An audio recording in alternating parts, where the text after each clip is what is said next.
Welcome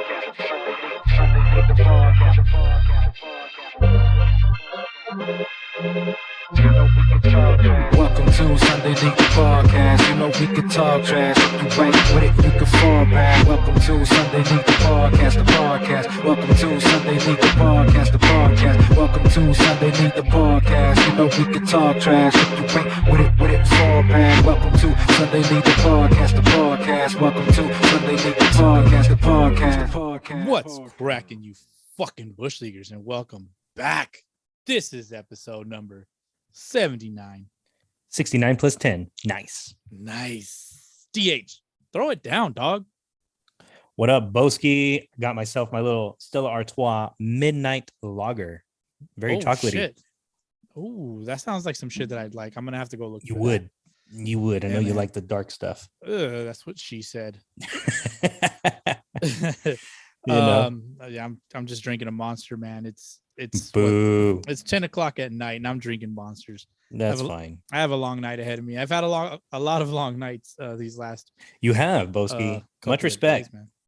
Yeah, I mean it's been busy. I've been busy like since our last episode. It was a fucking marathon. Yes, it was. Man. But I'll tell you what, man, the daddy duty struggle is real. It really is, man. It really is. Thought I'd be able to manage all of this a lot easier, a lot smoother, but it's been a bit of a challenge. But nonetheless, man, it's all worth it. Your favorite word, nonetheless, we gotta prioritize things. You got to carry on, man, and it's all worth it. These little people are gonna grow up to be magnificent human beings of this world. So you got to lead the way. Definitely, man. Well, I mean, let's jump into it, dude. Like, how was your week? Oh man, my week was all right. The usual, just getting ready for Thanksgiving. We're gonna have some family over. Mm-hmm. Happy Thanksgiving to you, Boski. I don't know when this episode is gonna drop, but it's probably gonna drop on Thanksgiving. It's gonna drop on Thanksgiving. Well, there you go. Happy Thanksgiving, man. Happy Thanksgiving, bro. I hope you enjoy all that food. Oh, dude. Are you a big Thanksgiving food guy? I do have a liking to the gravy with the mashed potatoes, mixed up together with some pieces of turkey. Back in elementary school, I wouldn't really buy lunch. However, when they did have mashed potatoes and turkey with gravy, I was bringing $1.25 that day. You better believe it. Nice. You better believe it. I had $1.25 in my backpack for that day's lunch. So, I mean, I guess all the traditional Thanksgiving food. I'm not a huge cranberry fan, I guess, unless it's mixed with a little bit of vodka. Cranberry sauce, that's a thing. That's a thing, man. A lot of people like that cranberry sauce on their turkey. I mean, it's gross. I guess everybody's got their own taste, but for me, so I'm all about the top three foods. Top three foods. Thanksgiving food: turkey, mashed potatoes, and gravy.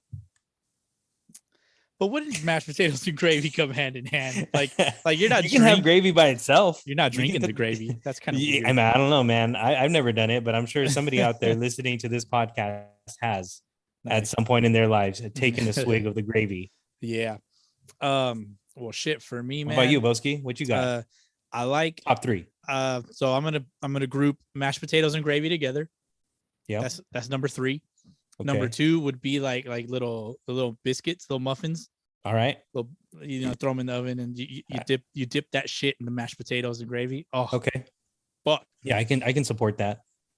And honey ham. Oh, honey ham. Yes. How could I forget a honey glazed ham? Honey glazed ham. Good honey glazed ham. That shit's bomb as fuck. Man. I have 2 honorable mentions. Tamales. Yep. Can't forget about the tamales. They're definitely a Thanksgiving guarantee, a staple. Because I'm fucking Mexican, so I gotta have tamales on Thanksgiving. And another one, stuffing. All right, yeah. But I like stuffing the next morning. Really? So yeah, I like it the next morning. So it's kind of like become a tradition here in my house. So you take the stuffing, right? So you take the stuffing the next morning of Thanksgiving. You throw that shit in a pan, no grease or nothing, just kind of like grill it up a little bit, and then basically make an omelet. All right, making like a stuffing omelet. So once the omelet's done, ready to go, take like Kraft Singles cheese, no free ads, and you put that in the middle. You fold it over, bro. I'm telling you, it's Pro tip: Damn. stuffing omelet with the Kraft singles cheese. Oh fuck, shit's fucking bomb. I think you just sold a few people on that right now. Somebody's gonna try it now. I hope Somebody's so. gonna try it thanks to you. So if you're listening and you tried it, hit us up. Let us know what you think. Shoot us a fucking picture. I mean, In the comments, they're gonna be like, "Yo, that omelet was trash." I would argue that your fucking stuffing was trash. And you probably got a weak fastball. Oh, definitely. So Bet you $5 you can't strike me out if you're there you go. stuffing At was least you trash. got that, Boski. At least you got that. Yeah, Yeah, man. you can't forget the tamales, man. I mean, not traditional Thanksgiving food, I guess, but Yeah, for us, for sure it is for us. You know, you got to get some tamales for Thanksgiving. Christmas as well. It happens on Christmas. for sure, man. So. But yeah, man, it's been a long week and a half. Like we're recording a little has bit been. later. Yeah, shit. After that marathon last week, I guess 3 hours. Did you finish that episode? By the way, I did not. Dude, what a marathon! I No. think I'm like halfway through, but it's pretty fucking funny. It was a good time. It was a good time. So, but yeah, man, we're here now. We're rubeless for pretty much for good. Pretty much, man. How do you feel about that? Like, what do you think about his decision? Like, Oh man, you know, you got to do what you got to do. Mhm. You know, I guess when you got to work on some things, then by all means, get to work. Yeah. Get to work. we're fully supportive of what he wants to do, but he better fucking stick to it. That's something, Yeah, for sure. That's me as his friend talking. So I'm always real. I'm always real with that fool. I'm sure he's gonna handle it just fine, just like we're gonna handle ourselves just fine. Yep. It's me and you, Boski. Let's fucking go. Let's go. Let me tell you about my week. Let me tell you about my week real quick. Please do. Please do. So we finally got our car. Oh, that's right. We finally got our car. It fucking finally came through, man. That shit's nice. Thanks for dope, taking me on a ride. Yeah, definitely, dude. 2022 Highlander, Toyota Highlander. Fine, no free ads. Finally came in. Ads. Finally got fresh off the boat. We got it with 3 miles and shit. Of course, the extra large erection edition. The extra large erections edition for sure. That shit was funny. The XLE. The XLE. Fucking our house is moving along. My bathroom is pretty much finally done, and my closet and my master bedroom, like finally just get everything back up in there. The infamous pop studio is a closet right now. All right. Bought a bunch of like temporary rolling racks and put them all in here. Put all our clothes. What are you gonna do with them once you're done? What are you gonna do with those rolling racks? If somebody wants them, come and get them. But I'm gonna throw them in the trash. Throw them on offer up. Somebody will buy them. Nah, I mean, I didn't pay that much for them. All right. I think it's more of a headache to hold on to them when I just want to get them out of here. Gotcha. I also had to go to the DMV, dog. The DMV fucking sucks. But pro tip. Did you have an appointment? Did you make an appointment? Pro tip, make an appointment. You there won't be it there is. very long. There it is. Yes. Another thing, 3 more things. So EDD, top dollar with the gold flea collar, dipping in my blue Corolla. I finally got my my paid family leave, dog. So I got money again. I'm not poor anymore. You know, you weren't going with the anticipation that you're gonna haggle for a car price. You're gonna haggle that price down. Yeah. Not this time. Now you got some money now. Yeah, but I can do the hand thing where you're throwing dollars all over the place. Well, there you go. And, were you a little nervous that you weren't getting paid yet? A little bit. It's like shit. They probably back paid me about 3 weeks. Okay. So I'm good. I'm good right now. Then my job's gonna cover like the rest because the EDD, fucking free ad, I guess, for the EDD. Well, shout out for them getting paid, man. But don't you wish you had a little bit longer baby bonding time? A little bit because I could play more video games with my oldest because we've been playing a lot of video games lately. Yeah. I bought her Mario Kart on the Switch. It's pretty dope, man. Pretty dope ass game. I mean, straightforward racing game, and it's a little bit more advanced. Like you can drift on there. It's pretty dope. Oh shit! Yeah, don't go easy on her. Don't go easy. Oh, dude, you gotta let her know. Smoke her. I smoke her. Life is tough. I hit her with all the red shells. Yep.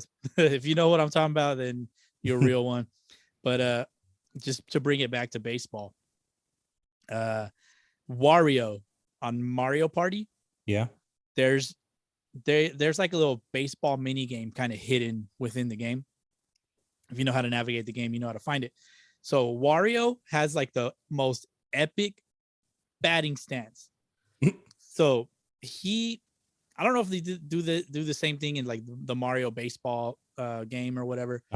But in this game, Wario, you know when hitters are on one foot and they do like a leg kick, for their at bat. Well, this guy just starts like that. He just stays like that. He stays on one leg like a damn flamingo. He's just like cocked back on one leg. I'm gonna have to Kid. Yeah, kind of. Yeah, Karate Kid with the crane bat. Oh, crane bat. So that was my weak bat. So yeah, I just had to let everybody know. Go check out Wario and his. There you go, man. Stance. There you go, Boski. You should try that in the batting cage. Shit, the batting cages. I develop a lot of bad habits there. I hate the batting cages. Oh well. Soft toss and live pitching. That's all that works for me. Oh, show. Well, yeah, man. I mean, as far as my week goes, like I was telling you earlier, not a whole lot of exciting things except for I dropped a podcast. Oh, I dropped a solo project that I've been working on all weekend.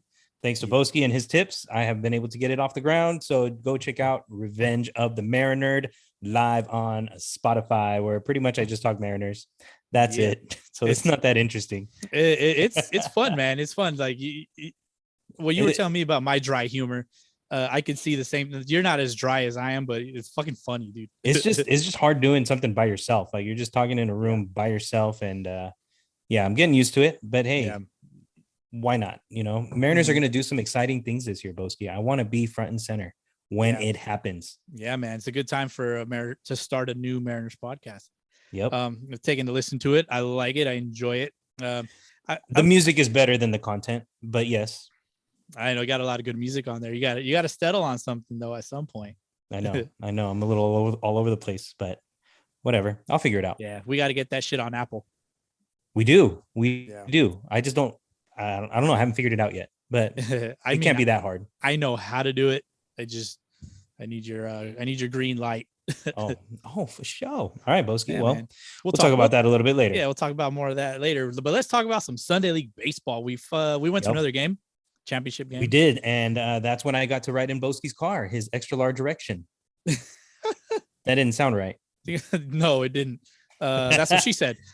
But yeah, so we checked out the California Rockies. They played against the Inland Empire White Sox. Yeah.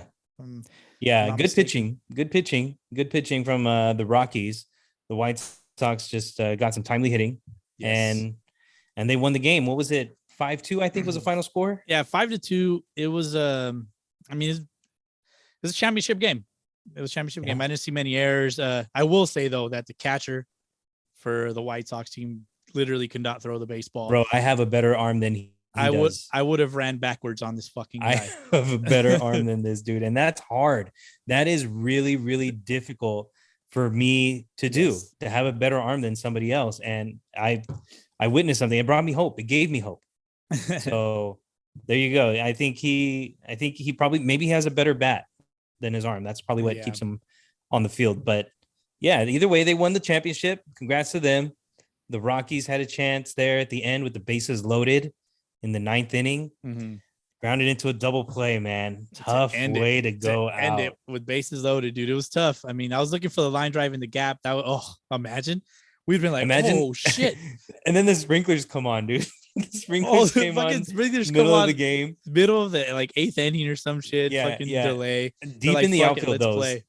Deep in the outfield, and it was windy too.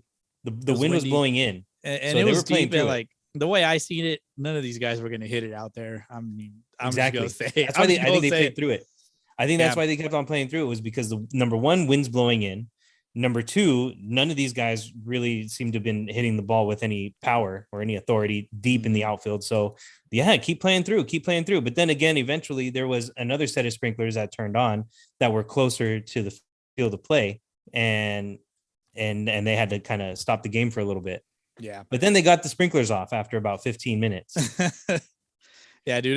I was like, this is the most Sunday League shit. This is Sunday League shit right now. And I love it. I'm here for it. And it was at least it was a nice field. Like the grass was nice and smooth. I'm like, fuck. I was getting like you're getting some allergies? You're getting itchy or what? No. I was getting just kind of like excited, like, ooh, that grass is nice. Like it'd be nice to take some ground balls off of that, but just for fun. That's called the itch, Boski. No, That's it's what not. that is. It is That's not. what that is. It's just I didn't have any. know. I didn't have any. Anti allergy medicine for you, but I just feel like good infielders should take nice ground balls on some nice dirt and grass. that is That's true. all. That's all. That is true. You know, and even the batter's box was just nice and flat. Oh, dude. Yeah. It's crazy. It's crazy. I mean, I don't like hitting in craters, but a low fastball looks like it's right down the middle when you're in a crater. Yeah. So, But yeah, I mean, it was a nice playing surface, and well, that put an end to that season. So yeah, that I was guess the they got to wait until the January Aztec. for the next season to Yes. start. I wonder if they're going to start anytime sooner, Aztec. right? Yeah, the Aztec I League. think last time I checked, it was going to be in January. Yeah, And the Fontana FPL. Baseball League Mhm. is going to start again January, I think, or February. January 9th, I believe. There you go. Something And like that. And that is on a Sunday. I looked up the day. I was like, January 9th. Yeah, it's a Sunday because I go back to work on the 11th of January. So shout out to me for having a lot of time off of work. Thank you, EDD. But I mean, Man. TH, your birthday's coming up and it's on a Sunday, dog. Yes, it is. My birthday's on a Sunday. It's only right that we have. Do you have any Sunday plans? League. We have to have a Sunday League style pickup game. Cool, We have to do it. So you've decided. I've decided that we have to do it. Now there's a field in the works, and if it comes through, oh, it's going to be so awesome. If it doesn't come through, that's okay too. I've got a backup plan. But regardless, we got to throw this Sunday League pickup game. Cool. So, I mean, shit, if anybody's listening and interested, let us know. Send us a DM on the IG and we'll add you to the list. I've got a list already running, but if anybody's listening and wants to play in Southern California, most likely somewhere around Riverside County, that can be pretty much anywhere because Riverside County goes all the way to the border of Arizona. Huge. So that could be anywhere, but I would just say the Inland Empire area. Does it really go all the way over there? Riverside County extends all the way to the border of Arizona. I want to say Blythe is Riverside County. No shit. Fact check that. Yeah. So anybody that wants to play Sunday League style baseball pickup game, I want to try to play a 9-inning game, but you know, all of us are old now. So who knows if anybody's going to be able to stick around for 9 innings, but I mean, it'll be dope. It'll be dope. Let's get you back out on the field to play. We're going to throw that invite out to JP. JP's got to get out there. Yeah. The Rube, the Razor. If all of this happens, I will put a standing bet. If any of you bush leaguers can strike me out, it'll be a $5 standing bet. Yes. $5. Anybody wants bring to call me out. $5. Everybody playing's got to bring at least $5. Yeah, so. Definitely. All right. More details to come on that. For sure, man. Did you see that Sunday League style fight? Oh shoot! La Tortuga Fight Club, dog. Like, yeah, I saw that. Thanks to John Boy. Thanks to John Boy. Unfortunately, I like La Tortuga, and he sucker punched. It was a sucker punch. William Astudillo playing ball in. Where was he playing ball again? Was it the Dominican? I think it's a Dominican. Yeah. Fucking guy. I like the guy. He's just like he's like a mini Bartolo Jr. And he bitch move. He did a bitch move. Fucking that's some Sunday shit. So I don't know, man. How'd you feel about this fight? I mean, at least they got into it. Yeah, I don't know the details as to why it started. I just know that somebody got drilled and then charged the mound, and out of nowhere from the side comes Williams Astudillo and just absolutely decks the pitcher when he's not even looking at him. So, dude, I think Astudillo is still mad that one, he got DFA'd by the Twins. But more importantly, he's still upset that ball that Yermin Mercedes hit off of him still hasn't landed.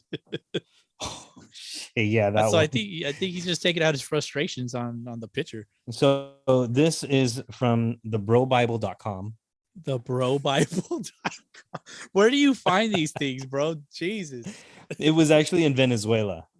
It's a Venezuelan league. It was a Venezuelan baseball league brawl that it was the catcher that was batting. His name is Tomas Telis, who got hit by a pitch from Luis Madero.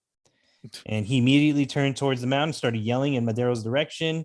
And as the umpire tries to break up the potential fight, the bench is clear from both sides, and it just snowballs from there. Both teams start pushing and throwing punches at one another, and then it becomes a full-blown brawl where Williams Astudillo comes in, gets involved, and just absolutely clobbers him in the side of the face. Clean too. Yikes. Yeah, so I don't know, man. That doesn't look good for him, especially if he's trying No. to pick up with a Major League Baseball team. No, it sucks. I hate to see it, but hey, man, it is what it is.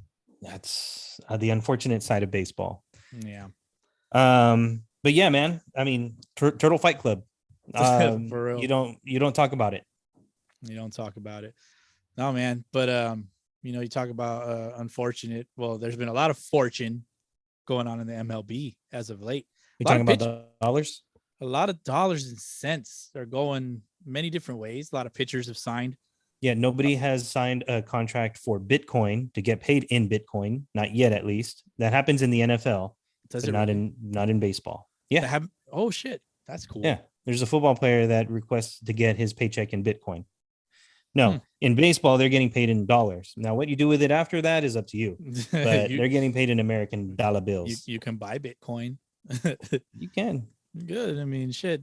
Go on that Hood Robin app and buy yourself some Bitcoin. No free ads. Speaking of which, this episode has been brought to you by Zoomies X-ray glasses. No catchphrase necessary. Stupid. Wow. They're transparent. Right. They're transparent. Well, shit, man. So who we talk about? Who we talking about that's gotten signed already? Let's talk about these guys. No particular order. Jose Barrios. Yeah. He 131 million. 7 years. I feel like he's overpaid. That's just my thought. Really? I feel like he's underpaid. Really? Interesting. I do. I feel like he's at least worth 20 million a year. But he's getting close to it. So I guess it's a good deal for the Blue Jays, a good deal for Barrios. But I think he's an awesome player. Like, he's got a really good fastball with a lot of movement, and that curveball. I don't know if you've seen the movement on that curveball. That's like otherworldly right there. So I think Jose Barrios, I think he got a team-friendly deal. I would have loved for the Mariners to have traded for him at the mid-season trade deadline, but it didn't happen. So now he's with Toronto. He's going to hold down that rotation for the time being. They don't really have Robbie Ray yet, or if he's going to sign with them, we don't know. Yeah, but he's their guy right now. Him and Hyunjin Ryu, those two guys. Let's see. He had a 3.58 ERA with a 5.4 with Toronto. 5.4. So that's 5.4. 5.4 win-loss with Toronto. Yeah. My bad. More importantly, his whip was a 1.095. I like whip. I'm a fan of whip. Yeah. So I mean, maybe he is underpaid, but I don't know, man. He's a consistent. I think he's just like had the misfortune of playing with Minnesota like the last couple of years. He was part of that rotation when their team won. I want to say they won 100 games and they mashed like 300 and something home runs. He was part of that team too. He's been a big part of that team, of that rotation, especially. But yeah, they weren't really going anywhere in Minnesota. No. And Toronto's in a nice position right now with the players that they've got coming back. The offense is going to be there. The defense is going to be there. Now they just could use some pitchers, but that'll be to come and to be determined this offseason, I think. Yeah. Let's see. He only walked 45 guys all season. Yeah. And he wasn't a free agent. He signed an extension. Gotcha. I think he would have been a free agent at the end of this year. So it was an extension for Barrios. Well, there you go. I stand corrected. Somebody that was a free agent, Thor. No, not Marvel Thor. DH. Which Marvel Thor do the Angels get, though? The one from New York. The one that came from New York. I don't know where you're trying to get me to go from there, but yeah, he signs with Anaheim, 1 year, 21 mil. Yeah. What I'm getting at, Boski, is which Thor from Marvel do they get? Do they get superhero Thor, or do they get fat, lazy Thor? Or there's a third Thor, the one that in his first movie that they took away all his powers. Or that one. Yeah, that's not a deep reference. I'm nerdy, but I'm not that nerdy. So that's. But I mean, 1 year for 21 million is some pretty good cheese for somebody who didn't pitch last year. And what he pitched 2 innings last year, and he also He also rejected the qualifying offer from the Mets. That's a lot of money to bank on somebody that you don't really know if they're healthy or not. I mean, the Yankees took a similar flyer on Corey Kluber. Corey Yes. Kluber coming back from Tommy John surgery, and he wasn't really healthy the entire year this last year. So it's a lot of money for 1 year, but at the same time, it's only 1 year. So you don't really commit to anything past this season. Yeah. In the last 2 years, Thor has only thrown 2 innings. There you go. There it is. And he's a good pitcher though. He averages 1 inning a year. I remember when he came out though.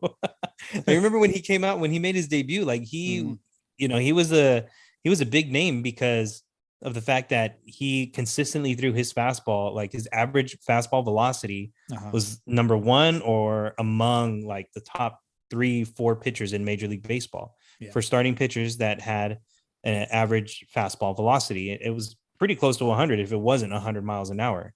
Yeah. And I don't know, man, maybe that taxes his arm a lot. Maybe he dials it back a little bit, but his first full season coming back after his surgery, Tommy John, you don't really know what you're going to get, but you hope that you get a really good player out of him. Yeah, for sure. And I think coming to Southern California, I feel like the weather is going to help him out a lot. I mean, playing in New York, that too, for the last, I mean, it's not like he did bad in New York. I mean, he had a career 3.32 ERA in his time there.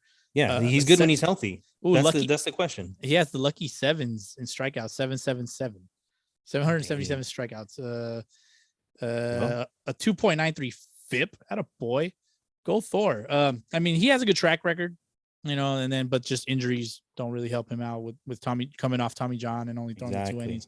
So it's a gamble for the Angels, but fortunately the Angels are signing guys. They are, they're going to get, they'll take whatever they can get right now, especially from the pitching front. Yep. Because you don't really know what they are going to get, but you throw a bunch of money at people, you're going to get something. Especially New York pitchers like Aaron Loop. Aaron Loop, the lefty. Yeah, man. He was nice. He was nice for him. What's his contract? 2 years, 34 mil, or is it 17 mil for 2 years? 17 million over the 2 years. And that's a lot of money, for a lefty, but he did throw a lot of innings last year. He had a sub-1 ERA and one of the most reliable pitchers in the Mets bullpen when they didn't have a ton of reliability, really. Yeah. So he was a reliever. Oh, he is a reliever. I'm over here like, who's this fucking starter? Yeah. Okay, I'm like, damn, a .095 ERA. What the fuck? Exactly, dude. But how many innings did he throw? 56.2. 56.2. He's mainly a lefty specialist, but he was doing so well that they just left him in games. And well, obviously you have to now. You got to get 3 straight outs or end the inning before you can take a pitcher out. But yeah, a lot of these lefties in the bullpens these days have had to kind of evolve into more than getting just lefties out. And he's one of those guys that did it the best last year. Yeah, let's see. He pretty much averaged 1 strikeout an inning. He had 57 strikeouts in 5-6. Very nice. 56.2 innings. Very nice. See, those are the type of people that you need to sign if you're going to have a deep rotation or even a deep arm barn.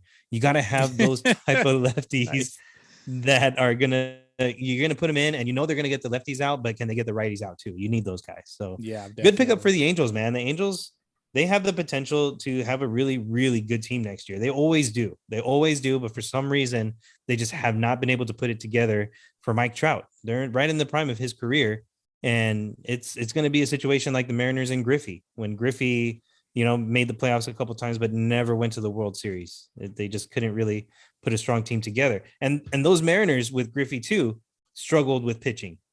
And that's where the Angels are at. Yeah. Struggling with pitching. Did you see what Thor said about Carlos Correa? I guess he was asked like, who do you want to strike out the most, like just in the MLB? Mm-hmm. And he says Carlos Correa for the obvious reason. And what he said about Derek Jeter not deserving his Gold Gloves. I'll bet you $5 you can't strike him out, Syndergaard. Ooh, that'll be fun, man. And I think it was they were on one of the MLB intentional talk. They were on intentional talk, and if you like watch the video, like Syndergaard's just like blankly staring at the camera. It's kind of weird. It's just go look at it. It's fucking weird. Did you see it? You know what I'm talking about? I didn't, but I can Yeah. picture it. I can picture him doing something like that. Dude's fucking weird, bro. But I mean, shit. Do you think he could strike out Correa? I mean, any major leaguer could strike out any other major leaguer. Oh yeah. No, I don't know what their numbers are head to head, but I don't even, to be honest, I don't even think they've faced each other ever in a major league game. But if they are, let's say Carlos Correa right now as a free agent, if he does stay in the American League West, that'll be an interesting matchup for sure. I want to see what happens with Correa and Syndergaard. I think Syndergaard would have the upper hand, but the few hits that Correa gets off of him will do damage. Homers, extra base hits, that type. Yeah. Next pitcher, dude, it's all pitchers. Fucking Eddie Ace's Eduardo Rodriguez, 5 years, 77 mil. With the Tigers, right? With the Tigers. Good for him, man. I think that's a fair contract for him. He's solid. He's a solid pitcher. In his he was good for the Red Sox. Yeah, he held it down while Sale was out for a while. Yeah, I mean, he's solid, dude. He's solid. I like the guy. It sucks to see him go because now we got to figure out who we're gonna sign to replace him. I mean, the Red Sox. There's a lot of options. The Red Sox have at least Tanner Houck and Garrett Whitlock in house. They're both starters. Although Whitlock I would presume he's going to stay in the bullpen. But go check out Soxy time in the near future where I'll talk about that kind of shit. Free ad. Shameless plug. I think you said unshameful plug on your I said shameful plug. Shameful plug. I'm like, what? But I chose my word carefully. Yes, shameful. So Eduardo Rodriguez securing the bag. Good for him.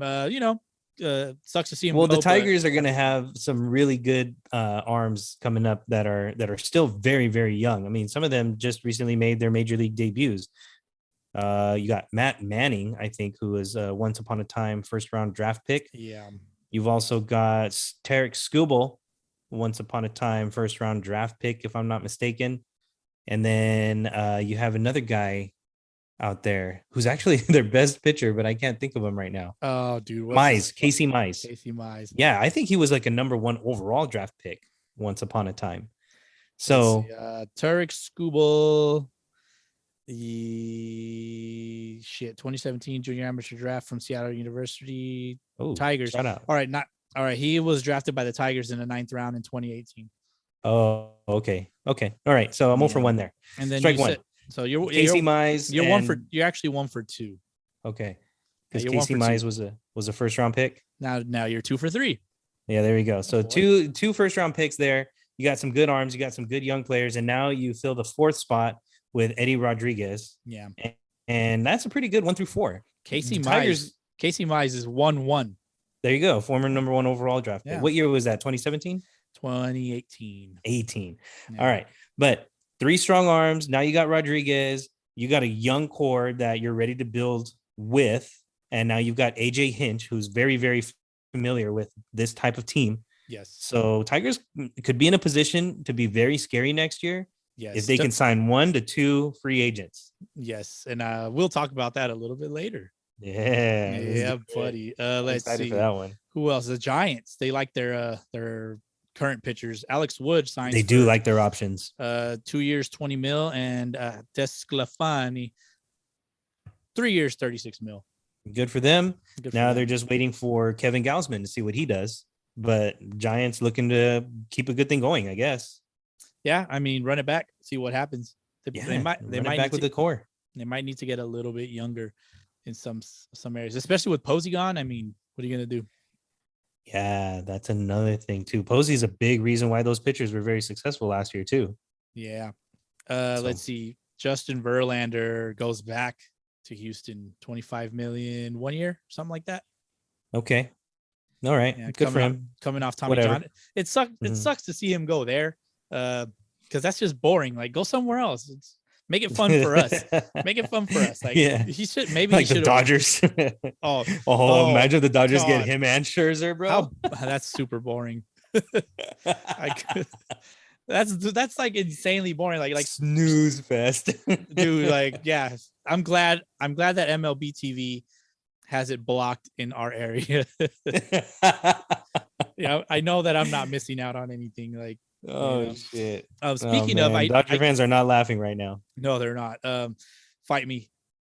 Like, fuck you, bro. I can't get Dodgers right now. Yeah, for real. Go sign. Go get that fucking TV package with is it Time Warner? No, Spectrum. I don't even know. No free ads. I don't even care. That was a free ads. They don't need our ad. Moving on. I was gonna say that I earlier on my feed on the old IG came across a post that says something about the Dominican League, the Dominican Winter League. You can pay like an off-season package to watch those games on MLB TV. Oh wow. So yeah, if you guys want to watch the Dominican leagues, go look into that. Dude, that's dangerous. Year-round baseball. I think I want to say it was like 20. This is a free ad. I think it was like $25 for the off-season. Dangerous. That's not bad. $25. Like if you don't got $25, that's like 1 hour of work for some people. I got $25. Believe me, I got $25. I got $5 five times. Gosh. Then I'm bordering on addiction level when it comes to baseball. Oh yeah, and watching baseball. Then you're bordering on addiction. Yeah, and you got to go to meetings for sure. Which would be fine with me. No, I'm yeah, just for real. Sandy Alcantara, how I pronounce it. 5 years, 55 mil. Okay. He's good for him. Whatever. Yeah, I mean, you can stay with Miami. Nobody really wants you, I guess. The dude is solid. Although he went 9-15, it was with the Marlins. 3.19 ERA, 201 strikeouts, 205 innings pitched. Like that's fucking solid, man. You don't really see that as much anymore. He's nice. He's a nice piece. He's just, got a little bit of a bad rap for being the guy that intentionally threw at Ronald Acuna one game. So was that him? That was him. Yeah, that was him. Whether he did it or not, I don't know. I guess you can be the judge. But for me, I could care less about the guy. Whatever. Yeah, I mean, Miami's coming up. I think they're in a good spot. I don't think they'll be great next season. They'll be like semi-competitive next season, but against the Braves and the Phillies, we'll see. But Miami's coming up. But give them a couple years. They are coming up. It's going to be dependent on their young talent. If they've got enough young talent in that system, then they'll be able to compete. But if you only got a few, you got Jazz Chisholm. That's how you say it, Boski. Jazz Chisholm. You got Jazz Chisholm. You also got Lewis Brinson out there, I think. And you've also got Miguel Rojas, who's a nice piece. And even Garrett Cooper. Garrett Cooper out there is really nice. And their catcher, they're starting catchers. Garrett Cooper was dope, man. I had him on the fantasy team, and but then he went down. I was like, oh fuck, like this sucks. Yeah. Adam Duvall was with them for a little bit. Then those guys can make some noise. Dude, they had a solid squad. They had Jesus Aguilar, Chisholm, Rojas. I'm getting to. They traded away Starling Marte and Adam Duvall. I mean, for obvious reasons, like they weren't all the way there. But I mean, Garrett Cooper. I think he went down with like Tommy John surgery or some shit. Kind of weird. Really interesting. I didn't know that. Yeah, it was their catcher too. Their catcher came from the Mariners organization. Alfaro Jackson. Oh, Jackson. Oh, and Jorge Alfaro too. And then they got Alex Jackson. Those two guys, yeah. Young players. Jorge Alfaro, I like a lot. I think his bat's going to come around a little bit more. So they've got some young pieces there. The pitching, I don't know a whole lot about their pitching, but Sandy Alcantara, that at least solidifies the top of your rotation. You get a solid guy that you can count on to start opening day just about every season for the next 5 years. Yeah. They had a couple of good relievers. They also have Trevor Rogers, who's a fucking stud. Pablo Lopez, Jesus Luzardo. Like their starting rotation is looking super legit. And don't forget Sixto. They got Sixto. They got Sixto. Pitch. They got Sixto coming up. Zach Thompson's pretty solid for them this last season. I was looking at Zach Pop. He was kind of solid. Anthony Bender. Pop. Last name is Pop. P-O-P. And another guy's last name is Bender. Bender. Yeah, this dude Bender's filthy, dude. Go. Anthony Bender. Go look him up. Adam Simber too. So, anyways, these guys they're coming up. I think they traded away Yimi Garcia, right? Yes, he went to the Astros. Yeah. So, I mean, they had a squad, but they weren't really competing. unfortunately for them. Yeah. Well, I mean, Derek Jeter, I think is the right guy to have leading the organization because he's got a very strong baseball mind. You know what I mean? Yes. Yeah. He's got a A winning lot of these mentality. executives, a lot of these executives up there never really played a game of competitive baseball in their life. And yet here's Right. Derek Jeter, 5-time World Series champ, leading an organization. So he knows a thing or two about baseball. He knows a thing or two about Yep. talent. So yeah, we'll see where the Marlins go. I don't know if this is the year. I think their window opens up in around 2024. Yeah. But they're gonna keep the pieces they have and let them develop. Indeed. Moving on to the next pitcher that signed today, as a matter of fact. Was it today? It was today. Steven Matz signed with St. Louis, 4 years, 44 mil. I mean, another lefty for the Cardinals. I like it. Steven Matz. I've never been a big Steven Matz guy myself. He's always disappointed me in fucking fantasy baseball, but he threw well. He threw well for He's just a Toronto. little inconsistent. Yeah, he's just a little inconsistent. He'll go out, throw 7 innings, strike out 10, give up like 1 run, 1 game, and then go 2 1/3, give up 6 runs, 4 hits, 5 walks the next game. So you just never really know what you get, but he pitched decently. I think he's a good pitcher to have, in your middle or to lower part of your pitching rotation. You're still Agreed. going to have Adam Wainwright come back, and Alex Reyes will be in the rotation, and Jack Flaherty.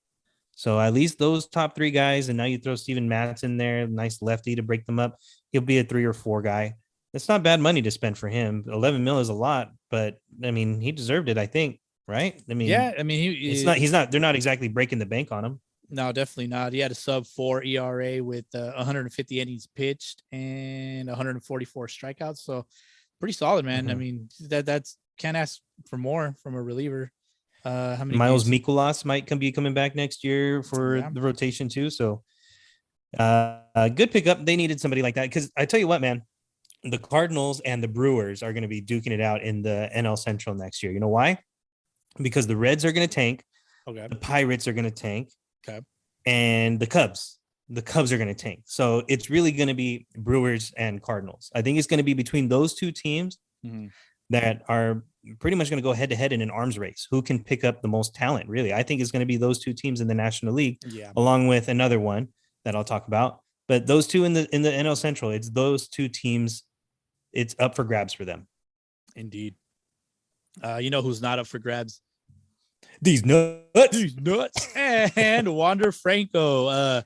Shout out to the Rays for finally making a huge move. Their biggest contract. Bro, how about that? Yeah, their biggest contract of their existence. So we talked about it earlier. I told you it was 12 years for 223 mil, which is the total potential of the contract, but it's as it stands right now, it's 11 years, $182 million. For Wander guaranteed Franco. 182 million Guaranteed. for Wander Franco, 20-year-old. He's the future of the franchise. Yep. And he wears number 5. He plays shortstop, and he's got a hell of an eye. He's a Red Sox killer, and it's frustrating. What do you think of him? He's fucking dope, dude. I like him. I like Wander Franco. Yeah, I'm a Wander Franco guy. I wonder how well he'll do next season.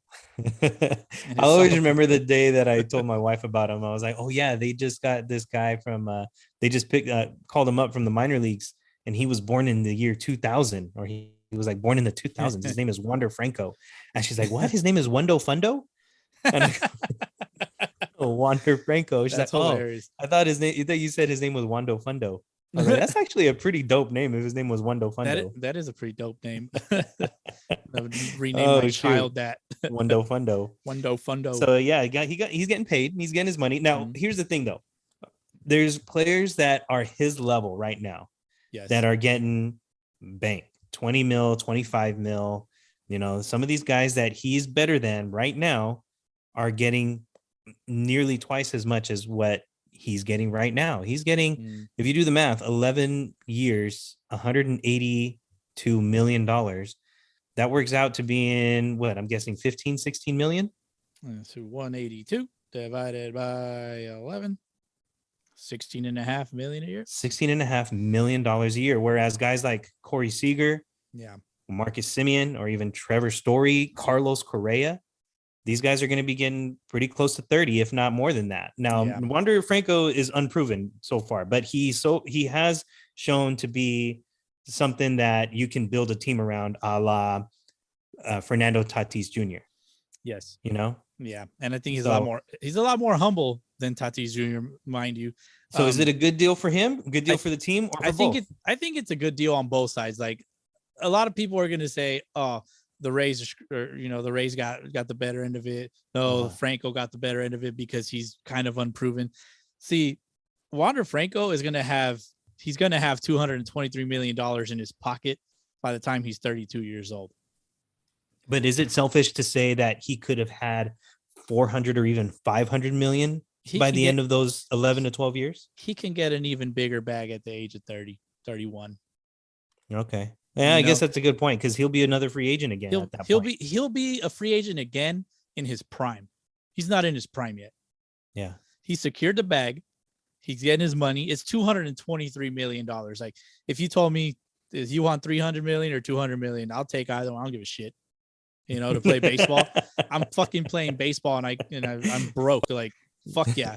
Do you want 200 or 300 million? You just say yes. Yes. Yeah. I'm just gonna stick my hand out and put my hand over my eyes and say, we'll see. Yeah. I mean, he's set for life, you would think. And then if he keeps getting better, he's set for life. His kids are set for life. His kids' kids are set for life. His kids' are set for life. Like, come on, like, what do we? I hate when people like complain about, oh well, Tatis got 340 million, like, so Wander should have got the same thing, like, and they got their contracts roughly with the same amount of games played. Yeah. So I don't want to hear that shenanigans. I think it's good for both the franchise and the player. Well said, Boski. Yeah. West Side. Just kidding. Shit, did I miss anybody that got? I mean, I know there's a lot of like smaller. Well, Kendall Graveman. Yeah, that's right. Kendall Graveman was my guy. And you've heard me bitch about him getting traded from Seattle and kick the dirt, about it. So I'm still kicking dirt about it. I'm still punching the air about it.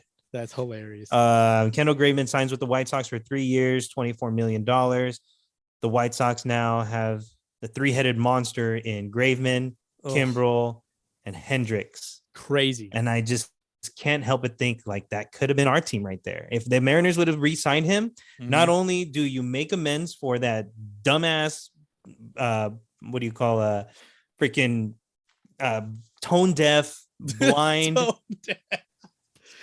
all of the above, you make that stupid move. And the worst part about it is it was right after a grand slam from Dylan Moore to win the game against the Astros that Kevin Graveman got the win. And then the next day he gets traded. And it's like, that's the most tone deaf move you can make as a GM for your Mariner franchise and their fans. Yeah. And Mariners were upset. The fans were upset. Like, we were pissed. Dude, I was upset. Yeah. The only way you could make that deal right was if you re-sign him this year. They dropped the ball. Get Abraham Toro and you get Joe Smith and you get rid of Rafael Montero and you bring Kendall Graveman back. Yep. And it's like, okay, now we can be unstoppable, but it didn't happen. Yeah, Mariners still have a good bullpen. They still have a good bullpen without him, but I'm a little pissed off about it. I'm definitely a little sour, a little sore. I'm gonna go and write a pop album about it. That's something we never did that we talked about on this podcast. I'm gonna go write a pop album about it and write about a bunch of sad songs about it. But one of those songs, I'm gonna tell him, "Good for you, good for you." There you go, man. You're happy and healthy. But not me. Yeah. If you ever care to ask. That's funny. Well, I'm sorry. You know where that's from, Boski? No, I'm trying to. I'm trying to get it in my head. Yeah, that's okay, Boski. You don't listen to the radio much, do you? No, I don't. I listen to the same Spotify playlist that I created just about every time I put it on Spotify. Wait until your daughter gets a little older when she starts listening to some more different types of music. And yeah, but just look up those lyrics and then you'll be like, oh, that's what he meant. Yeah, I knew you were implying some shit, and a lot of shit goes over my head here. So that's what happened just now. So I apologize for my hey, Sunday League fans. I apologize for my tone deafness. Name that tune and drop it in our comments. Yeah, definitely. Speaking of the Instagram shit, I guess we finally reached 500 likes on the Oh yeah, Throwgasm. on a Throwgasm. That was Yeah, nice. totally Thanks random. everybody But for I mean, liking that. yeah, dude, the fucking it's if you haven't seen it, go look at it. But it's a pitcher throwing a baseball to a catcher. It really is a Throwgasm, though. That's And really what a Throwgasm looks and sounds like. that sound though, I love it. Yeah, for sure. Well, Boski, I mean, a lot of players still available, right? There's still a lot of free agents out there. A ton. There's way too many out there still, and there's probably going to be a lot more coming down pretty soon with like arbitration players not getting offered a contract and things of that nature. But there's still at least 20. I'll even give you an extra one. There's at least 21 top names out there. Yeah. And I know you already have a prediction as to where you think they're going to land and how much money they're going to get and how many years. So let's play a game. Let's play it. Let's play a game, Boski. So what are the stipulations of this game? Like, are we doing points? A point system? So we're gonna name the top 21 according to us, the free agents that are out there, and you got to predict which team they're going to, how many years, and how much money they're gonna get. And if you can get all three right, then what is it? 10 points. All right, 10 points. 10 points. If you get two right, you get 5 points. Let's make it 5. Okay. And then if you get only one, 2 points. Let's take it 2 points. 10-5-2. 10-5-2. 10-5-2. You know, we went to 21 free agents. Like, we could have just went to 25, I'm sure. We could have. But it's okay. Like, there's probably going to be somebody on here that's like not on this list. And the listeners, you fucking bush leaguers, are going to be like, how the fuck didn't you have this guy on there? How the fuck didn't you have that guy there? The only guys that I can think of that we didn't put on this list are like Anthony Rizzo, Nelson Cruz, and who else? Shit. I don't know. Well, fucking where do they go? I don't know. Well, I don't know. I mean, 20 was a lot. At first, I started with 12, and then we made our list 15 because we couldn't keep certain guys out. And then we made it 20. And then we realized, okay, well, we can't leave this guy out. So we made it 21. But that's about it, man. I'm happy with 21. Yeah, that's a good number. I'm good with it. Yeah. Anthony Rizzo, I have no fucking idea where this guy goes. That's all I'm saying. And Nelson Cruz, fucking pull a name out of a hat. DH is he's gonna go to the National League. We'll find out after December 1st. Just so he can play in some new stadiums. Yep. Okay, Boski. Number one free agent out there, Max Scherzer. He's 37 years old. Where do you think he goes? How many years and how much? I think he goes to Anaheim. Oh, okay. Yes, he's gonna go to Anaheim for 2 years, 70 million. So 35 million a year. Not bad, Boski. I had similar numbers. What do you got? I had him going to Anaheim for 3 years, 95 million. Okay, I think he's gonna get 33 years. Yeah, this dude's a horse. Okay, dude's an animal. And I only went with 2 years because at the end of this season he was talking about dead arm. So we'll see. Yeah, we'll see. That's true. I hope he does. I hope his arm is more than alive. So tiebreaker has to be guaranteed years. Let's say he gets a 2-year deal with an option for a third. It has to be guaranteed years. Okay, fair enough. Okay, fair enough. All right. So 270. I'm going 395, but both with Angels. Okay. All right. Robbie Ray. Toronto. I think he stays in Toronto. It's where he made a name for himself this season. You know, like, well, he reestablished himself at least. The energy in that stadium is out of control. Wouldn't you want to pitch in that? So Toronto, 5 years, 140 million. Wow. Yeah. That's a lot of money. Pay the man. That is a lot of money, but that's not a bad contract option. I got him going to Seattle for 4 years, 116 million. Okay. Sounds a little biased, but I like it. It is a lot biased. And I would actually that'd be fun to see. That would be really awesome to see. I would love him to play in Seattle. I mean, hey, if the Mariners fans can pack the house like they did at the end of the season, then you're talking about that electric atmosphere that you see in Toronto. So who knows? I remember. I would love to see it though. I still remember the AC/DC Thunder, the whole thing that they had with the roof and shit. That shit's badass, but like the stadium was fucking empty. So it was, and it was a Red Sox series, dog. Dude, I mean, what? Which we won, and I'm still working on that vlog. Stay tuned. That was coming awesome at you times. in December. That's all right. It'll be worth the wait. Who's our next guy? Yeah, I will. Next guy, Carlos Correa. You go first. He's 27. Okay. Yeah, I got him going to Detroit for 8 years, 250. Ooh, okay. I also got him going to Detroit. Okay. 10 years, 320. He wants a similar Dang, contract. you think he's gonna get that 10? He wants a similar contract to Lindor, and I think he's better than Lindor. Wow. Yep. Wow. I don't know if he gets the 10. That's the thing. I think he's going to be hard pressed to find 10 years, but 8 years is well within reach. So we'll see, Boski. We will see. We will see. Okay, but Detroit. Detroit is where he lands. Yeah, I think so too. Like we're vibing so far. They got a lot of good young talent. Their pitching is going to be there. Now they just need to build the offense, and they got some good players coming up in that system. So yeah, but Carlos Correa would be a good player for them to build around for sure. Trevor Story, he's 29. Where does he go? Quick question: Is the qualifying offer still on the table for Trevor Story? For like anybody that was offered a qualifying offer? No, the deadline passed for them to accept or deny. Okay, well, I was gonna say that he accepts his qualifying offer to reestablish himself because he had a down year. So why not use the numbers in Colorado to reestablish yourself? Yay. I see. I don't know if he needs to reestablish himself though. Well, I do have a prediction. If I can't go with the qualifying offer, he goes to Philadelphia for 6 years, 140. Wow. I like it. 6 years, 140. That's not bad. That's not bad. I have him getting a 7-year deal, but I have him going to St. Louis. Oh, I like it. I have him going to St. Louis. Gold Glove quality defense at shortstop. Yeah. Put him right next to Arenado. Dude, that whole team would win the goddamn Gold Glove. Exactly. I mean, they won the Gold Glove as a team this past season. Oh, so. Just imagine how deadly they would be with a shortstop like that. Yeah. I mean, Story or even Seager, but I think it's going to be Story. You just have him going to Philly for 6 years, 140? Yeah.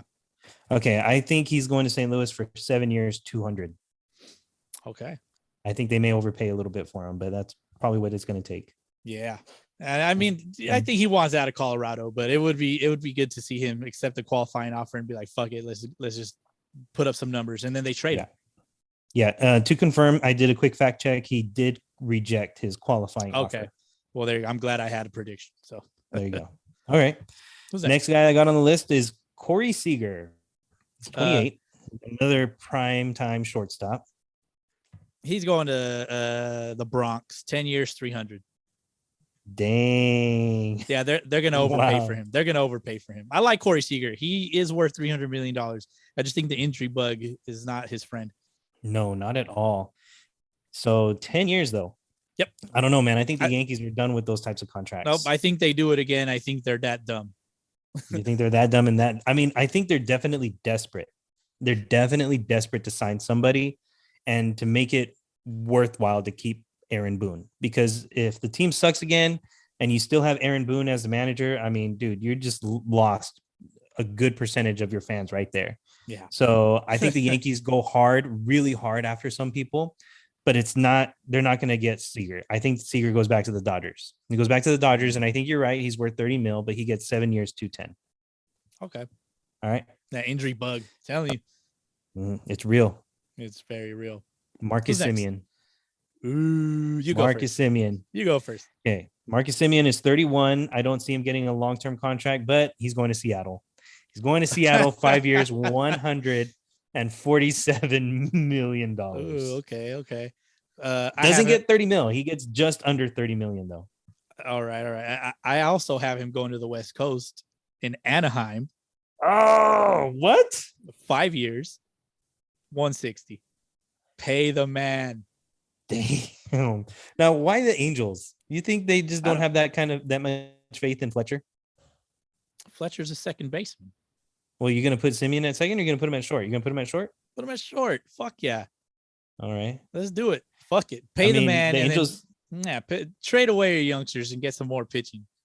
Fuck. So the Angels got their Syndergaard, and then according to you, they would get their Scherzer, and then they get a star shortstop in Marcus Semien. Yep.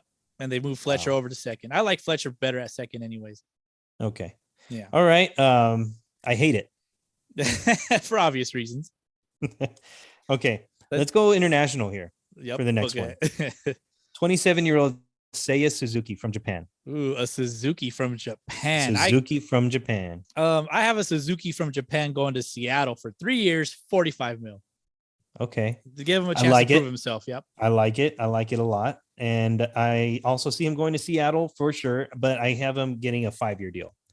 I have him getting a 5-year deal. I have him getting just a little bit more than about 12-13 million dollars a year, so he gets 76.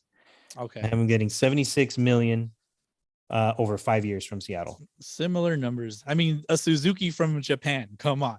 It just You makes sense. You got 3 years, 45 million, you said? Yeah. Okay. 3 years, 40. Yeah, Suzuki from Japan. We've had a lot of success with those types of players. And so it just makes sense. We got to do it. We got to do it. Bring them back, play some center field, hold that spot down.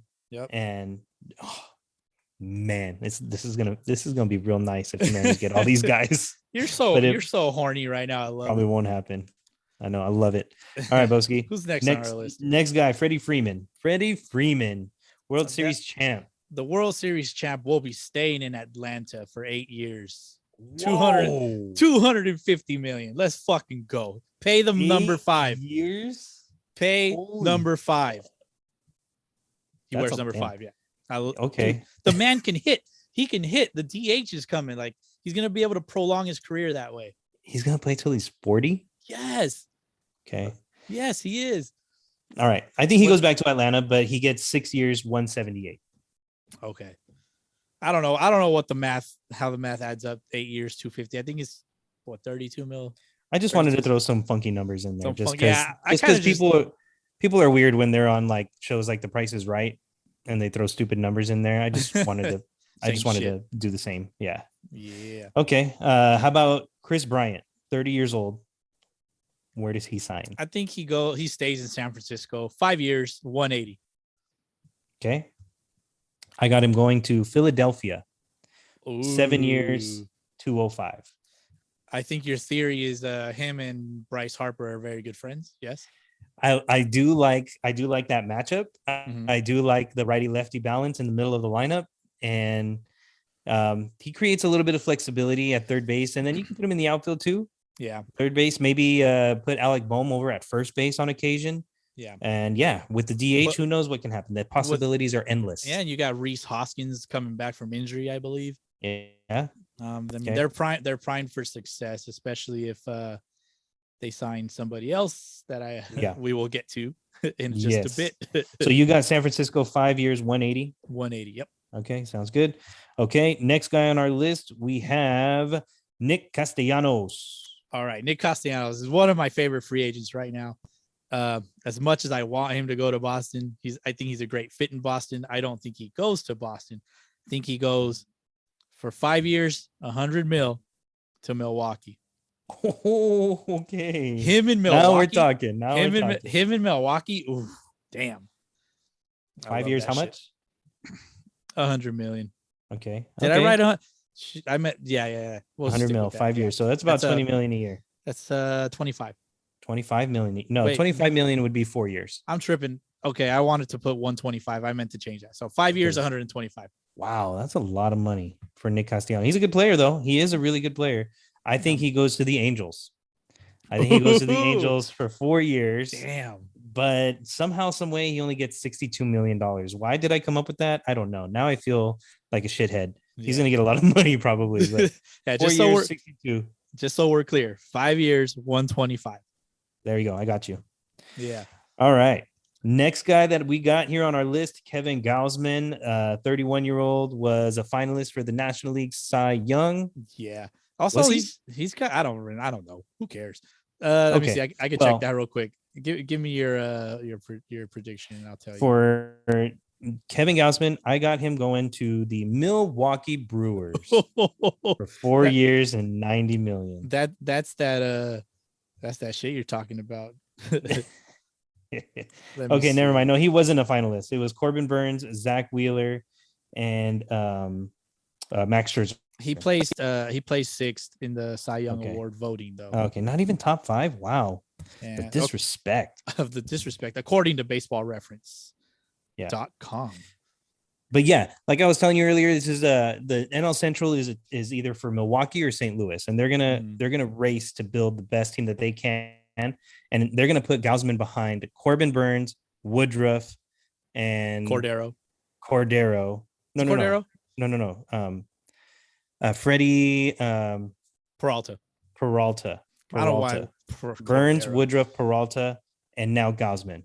That's awesome. That's right ridiculous. there. And So they have, it's the Brewers. and Milwaukee has a couple other guys. Off the top of my head, I can't even think. Mhm. Hold up, let me pull their shit up real quick. Their roster. But yeah, Anyway. having him in there, that's going to solidify that rotation, and it's going to put everybody else in trouble. Indeed. All right, let me look at their pictures. I got them right here. So you mentioned Burns, Woodruff, and Peralta. I like Adrian Hauser. That guy was pretty good. I liked him on my fantasy team. Okay. And Eric Lauer, he's another decent Okay. guy. Yeah, decent pitcher for them. And they also did they pick up Drew Rasmussen, or they traded him away to Tampa Bay? I don't even know. I think I do remember seeing that name on a Tampa Bay jersey. Okay, then yeah, you know what? He is with Tampa Bay now. They traded him midseason. That's neither here nor there. I think they traded him for Willie Adames. Big Willie. Big Willie. So style. Yeah, Milwaukee gets their fourth horse in that rotation. I mean, shoot, let those other guys battle it out for the fifth spot, But yeah, that's where he goes. Oh, dude, Castellanos and Gausman in Milwaukee. Fuck. Who you got him? Where you got him going? I got Gausman staying in San Francisco for 4 years, $100 million. 4 and a hundo. Okay. Not bad. We'll see where he lands. Yep. Next guy, Marcus Stroman. Stroman the showman.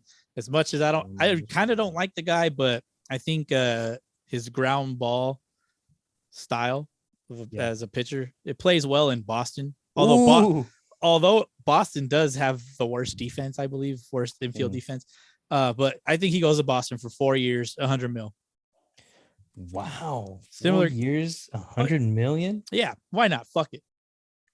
Okay. I have him also going to Boston. Ooh, I have him also going to Boston, but I have him going for 3 years, $50 million. Okay. All right. Not bad. Probably better. It's probably better for the Sox anyways. They could use him though. They could definitely use him. Yeah. And if they get him, then there you go. You'll have Evaldi, Sale, Stroman, and whoever else you can put. Bunch of other guys. I can't think. Hauk, Whitlock, fucking I'm so out of I'm out of Boston mode right now. I'm in MLB mode at the moment. Word. All right. Let's move it along then. How about Raisel Iglesias, the closer for the Angels? He will be 32. Mm-hmm. Where does he land? And he will be the closer for the Red Sox. Oh, okay. For the Red Sox. 3 years on some bullshit $15 million contract. Wow, really? Yeah, I don't know why I wrote 15 mil. Shit. That guy was all MLB second team, wasn't he? I believe so, yes. Yeah, I think he was all MLB second team. So I don't know. I think he gets a little more money than that. I think he goes back to the Angels. They re-sign him to be their closer. 3 years, $29 million. Well, there you go. Contract status, right. Free agent. I need to look at his contracts real quick. I don't know where to find that. Come on, Baseball Reference, help me out. Anyways, keep going. Who's next? Okay. Next guy on our list is another closer from an LA team. Let me stop. Kenley Jansen. Let me stop you for a sec. Bless you. In 2020, in his age 30 season, he made $5 million. All right. And his contract is he had a $5 million contract. So yeah, that just I think that's why I did that. See, I'm smart. All right. Good shit. Maybe I'm overpaying him. 29 mil over 3 years is almost 10 million a year, but it's not bad. Yeah. We'll see. He's a closer. Kenley Jansen, closer for the Dodgers. Where does he go? He will become the closer for the Padres because that'll be a lot of fun. That'll be a lot of fun. I don't know that he'll be the closer, but I think he goes to San Diego. I would imagine he wants to stay in Southern California just to rub it in their face. Like, oh my gosh. I mean, Dodgers fans hate him most of the time. What better place than San Diego to go back and just rub it in their fucking faces? Oh shit. You're reaching for that one. That's my hot take for 3 years, 3 years, 20 mil. 3 years, 20. Okay. Yeah, he gets more than Iglesias because Kenley is coming from the Dodgers and the Padres can afford it. All right. So, so good. Boston could too, but that's neither here nor there. I say he goes to Philadelphia for 3 years, 31 mil. Ooh, I don't like him in the cold weather. Yeah, well, I think the Phillies entice him with the team that they're putting together, and Joe Girardi is a nice guy to play for. I think, he'll have a lot of confidence in Kenley Jansen. Yeah. He's shown a lot of confidence in his guys that he had last year until they just blew it out the water. They just couldn't close shit. What's the what did you have him at? I have him at Phillies 3 years, 31 mil. Damn, the disrespect. He made $20 million this past season. There you go. But I mean, he was playing for a very I would bump that up a little bit, but you have him at 20 million, so I'm not feeling too bad about my number. Nah, we'll see. We'll see. Hindsight's 2020. Next guy. Okay. Next guy was Clayton Kershaw. Clayton. Oh no, I'm sorry. Let's stick with Clayton Kershaw. I'll jump back to the other guy. Okay. Clayton Kershaw, 34 years old. Where does he go? He goes to Texas Rangers. 3 years. Wrote 25 mil, so 25 million a year, so 75 million. Okay. 3 years. I also have him going to Texas for 2 years, 58 million. Okay, similar numbers. Okay. Yeah, I like similar numbers, but yeah, goes to Texas to be closer to home. Plays out the last couple of years of his career. Had some arm trouble this last year, and how healthy will he be over the next 4 or 5 years? We shall get a short-term deal. Short-term deal, play in Texas. Yeah, and live your best life. Yeah. How about Javi Baez?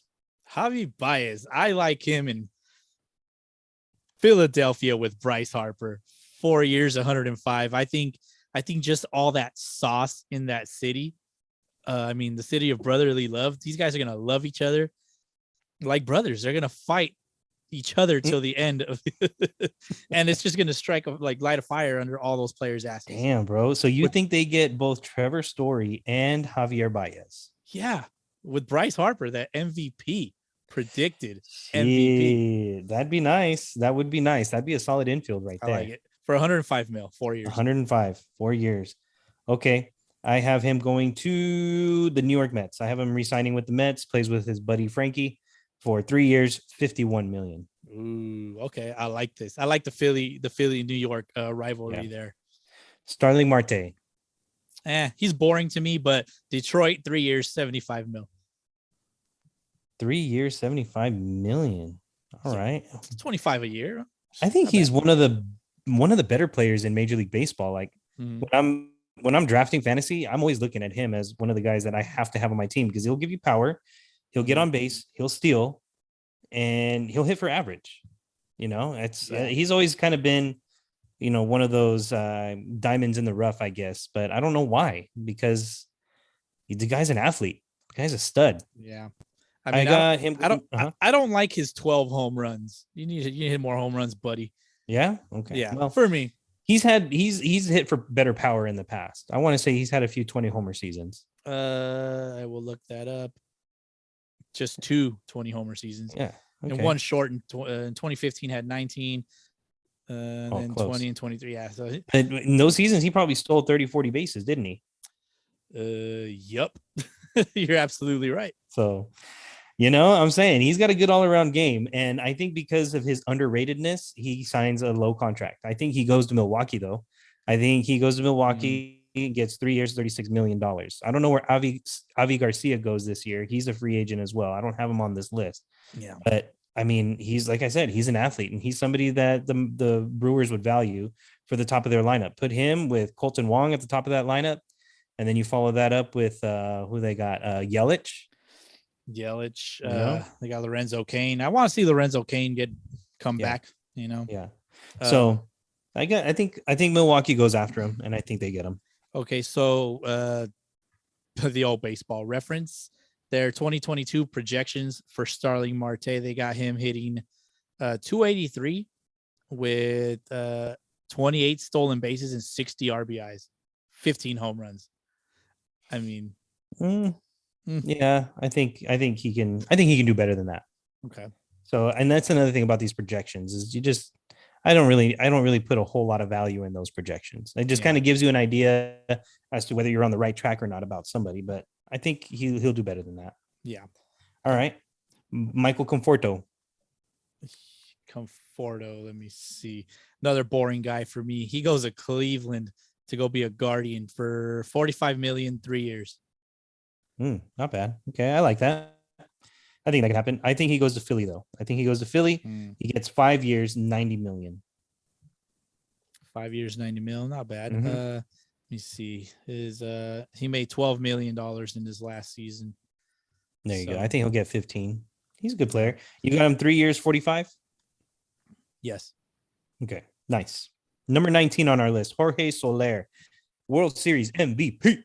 Guy's fucking saucy. And him I like, but I think he makes the same AAV as Conforto. 2 years, 30 mil, and he stays with Atlanta. All right. I also have him staying with Atlanta, but I have him getting 2 years, 20 million. Oh, okay.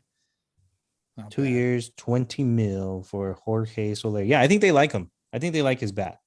Yeah. So if Freddie Freeman comes back, which I think he will, then you got a really solid lineup top to bottom. You know, you'll have Acuna, Swanson, freaking Freeman, and then Soler. Who else am I missing? Duval. Is Duval a free agent this year? Ooh, we'll have Hold to on, fact hold check on, that. hold on. Fact checking. Fact checking. And I think Osuna's coming back. Oh, okay. Yeah, I don't see Duval on this list. So yeah, Duval will be back with the team. That's a good trade piece. Yeah, yeah. Trade Or him- you just roll with it. Trade him away. Get some stuff. You just roll with it. So anyway, there we go. Okay, last two guys, Carlos Rodon.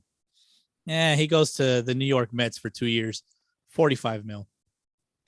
Mets for 45 million. He just seems like the kind of guy that's going to go to the New York Mets, and just stink it up and be overpaid. That's what I think. And all right, he's going to stink it up in that cold weather in New York. I mean, I've never been to New York, but I'm pretty sure the weather's cold. It's right better to steal money from the Mets than anybody else, I guess. The new laughing stock of the MLB, in my opinion. All right.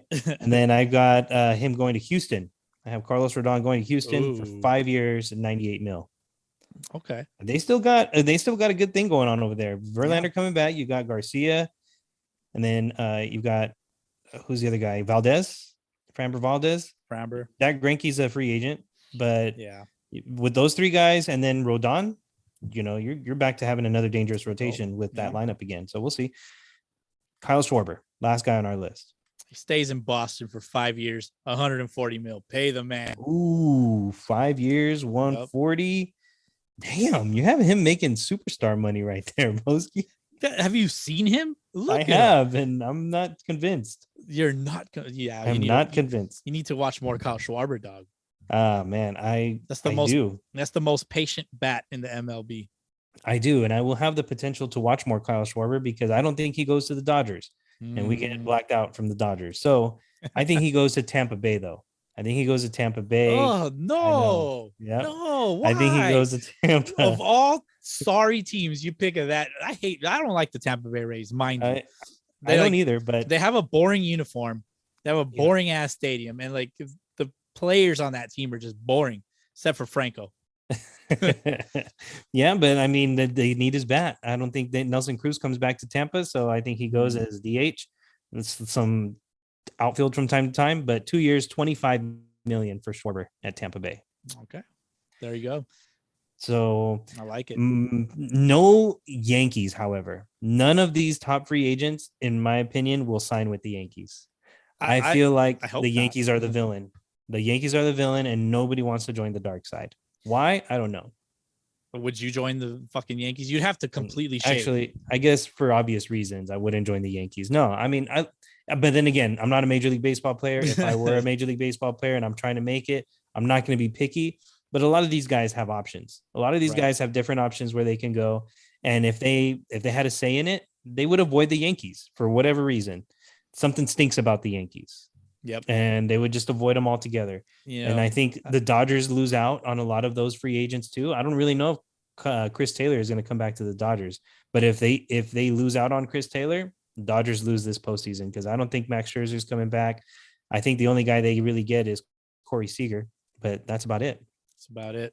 Yeah, I mean, I got Seager only going to the Yankees because I just think the Yankees are dumb enough to pay exactly. That's what it's going to take. They're going to overpay for him.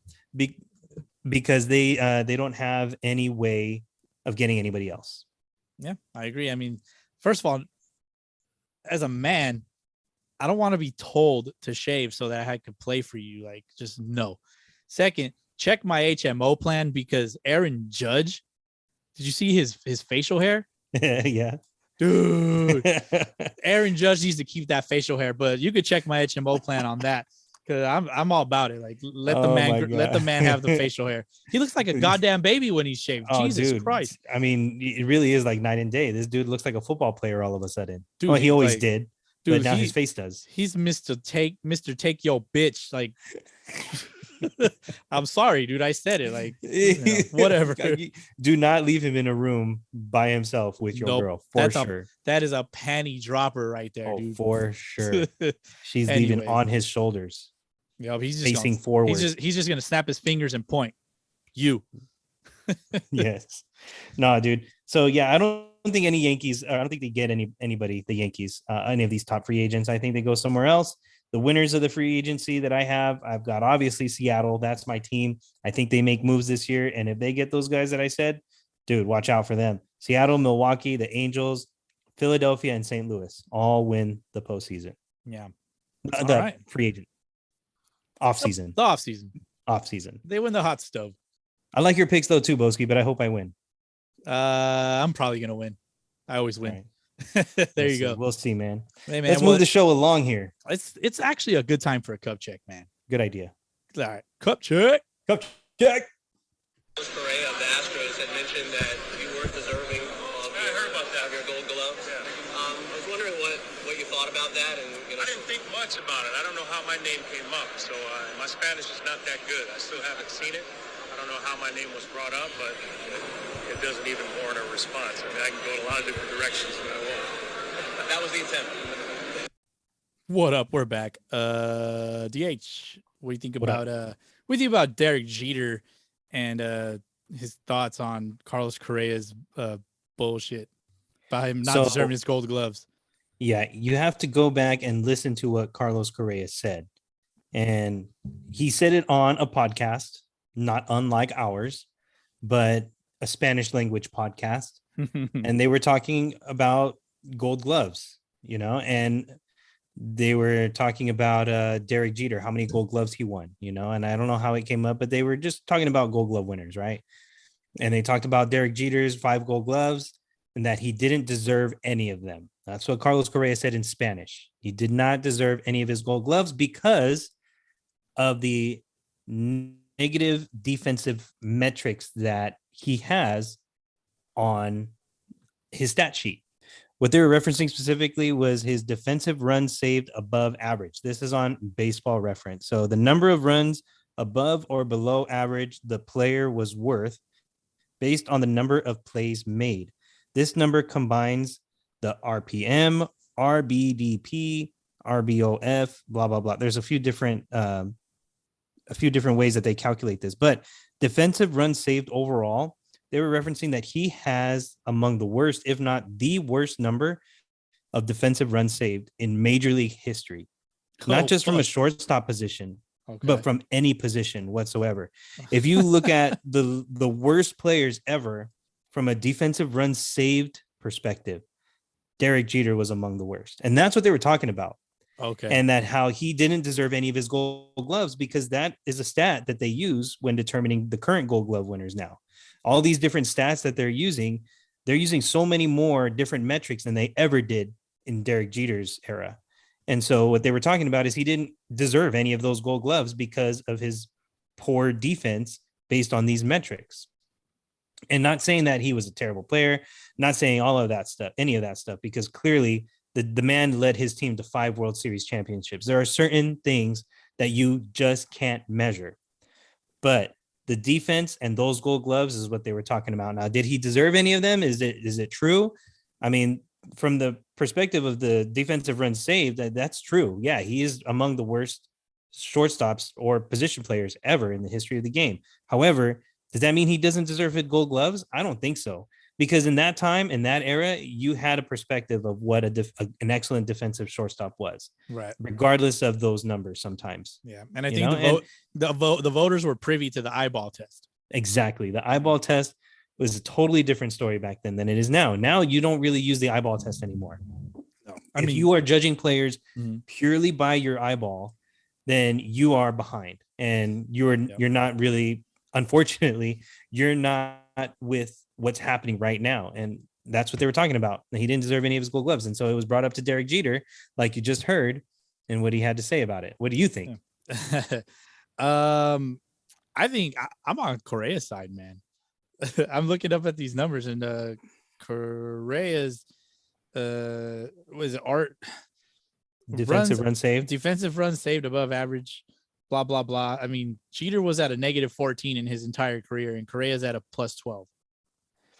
Actually, in Jeter's career, defensive runs saved, he's at a -165.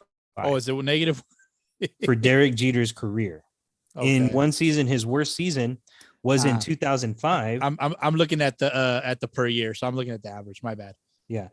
3 and well, anyways, so, in 2005, one of the years that he actually won the Gold Glove, he had -27 defensive runs saved that year. Wow.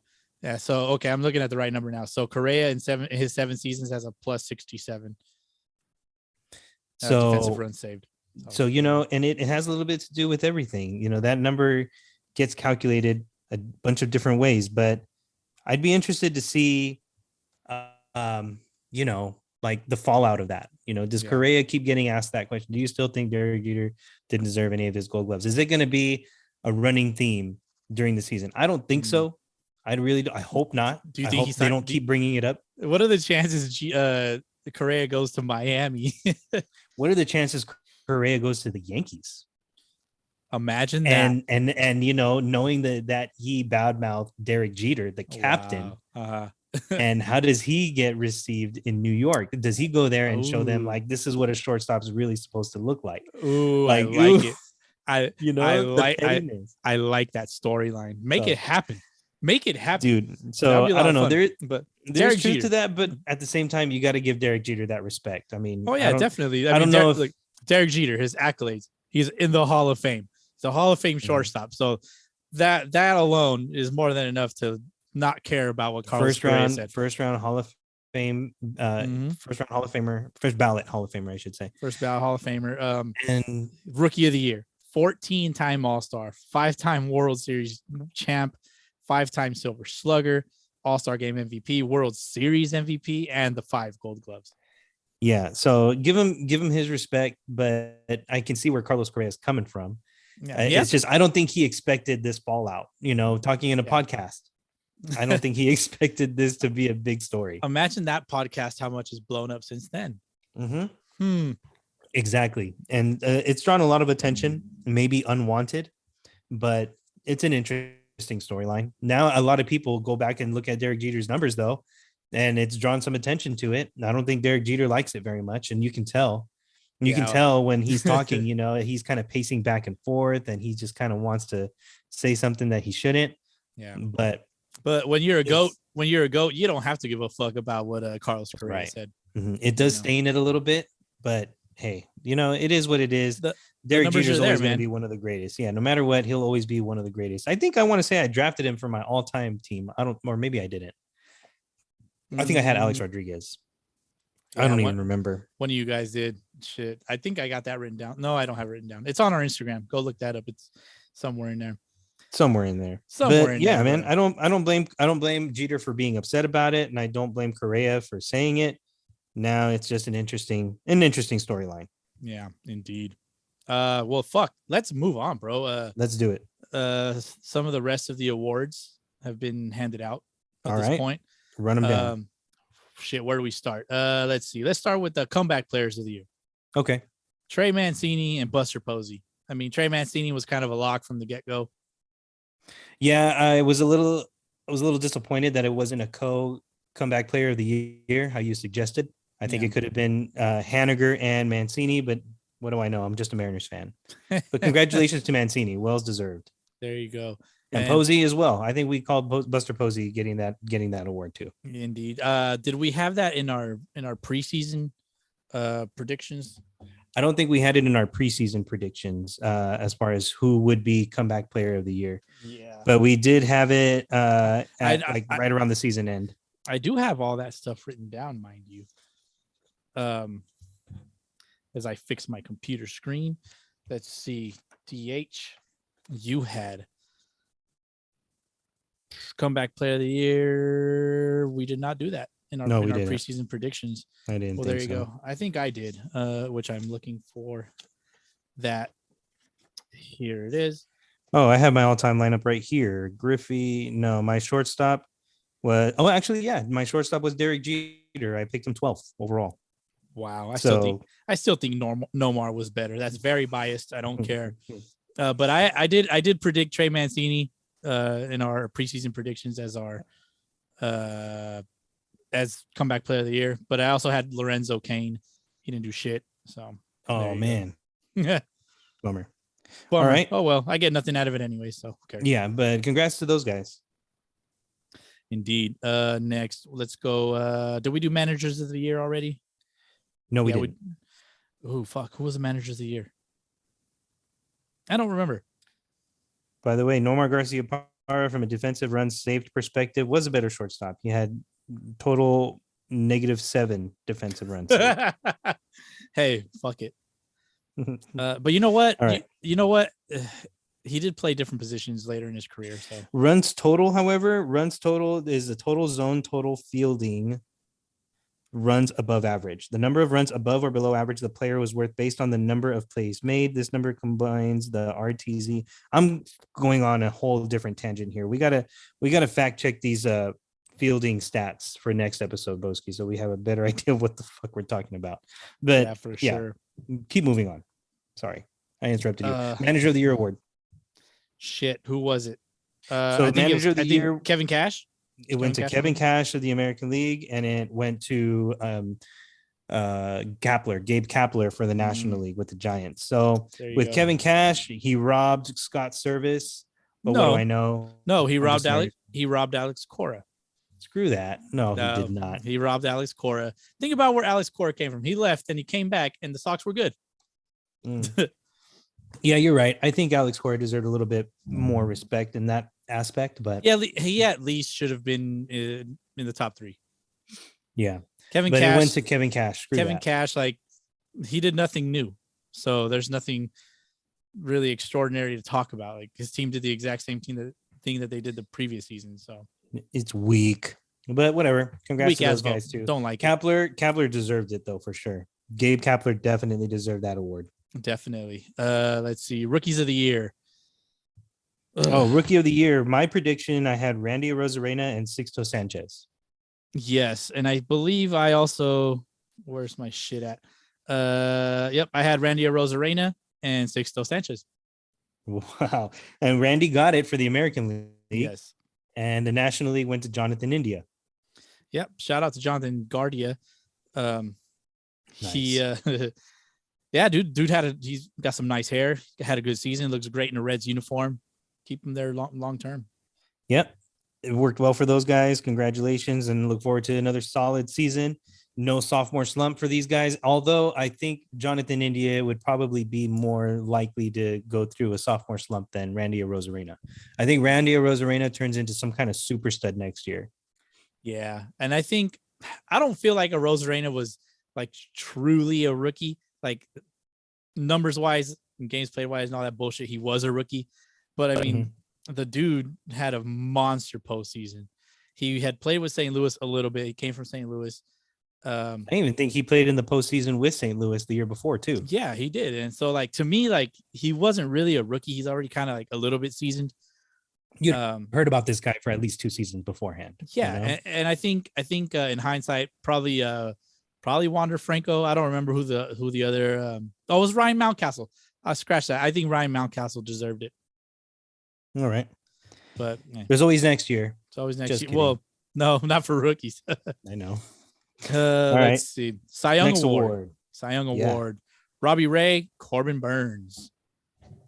Very nice. I think it could have gone just about in any direction. I thought for sure Garrett Cole and Max Scherzer were going to get it, but I was wrong. I want to say one of them was pretty close to a unanimous decision. If it wasn't a unanimous decision, maybe Robbie Ray. Whereas in the National League, it was a little bit closer. But yeah, congrats to those guys. I predicted it was going to be Tyler Glasnow and Aaron Nola. And who did I have? no, I had Walker Bueller and Kenta Maeda. Walker Bueller was a top 3 guy though, wasn't he? Oh no, no. He was in the top 5 or top 4. But yeah, no, he was up there. And Kenta Maeda, what the fuck were you thinking? He had a good season the last year, like and the year before that too. Oh shit! But at least Kenta Maeda is smiling right now, listening to this. I hope he's listening to this. Yeah. Let's see. MVP DH.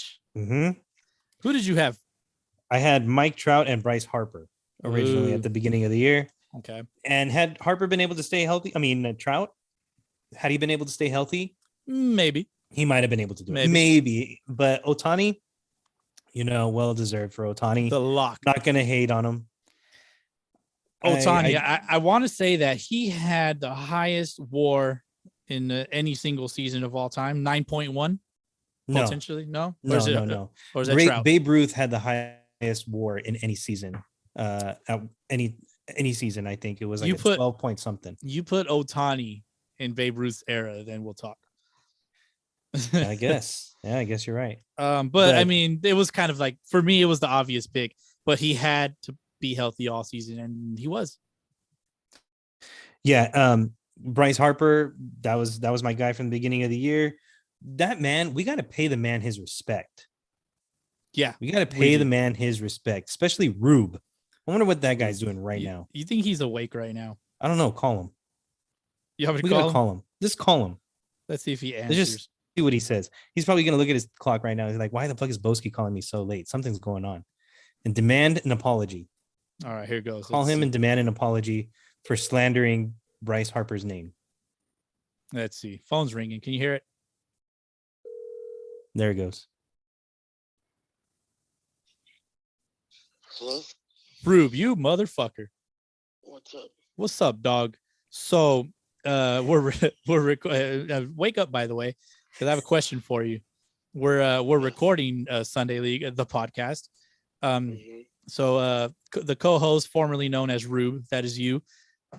We feel, DH and I, we feel that we demand an apology. That Bryce Harper is owed an apology from you in handwriting, in your blood.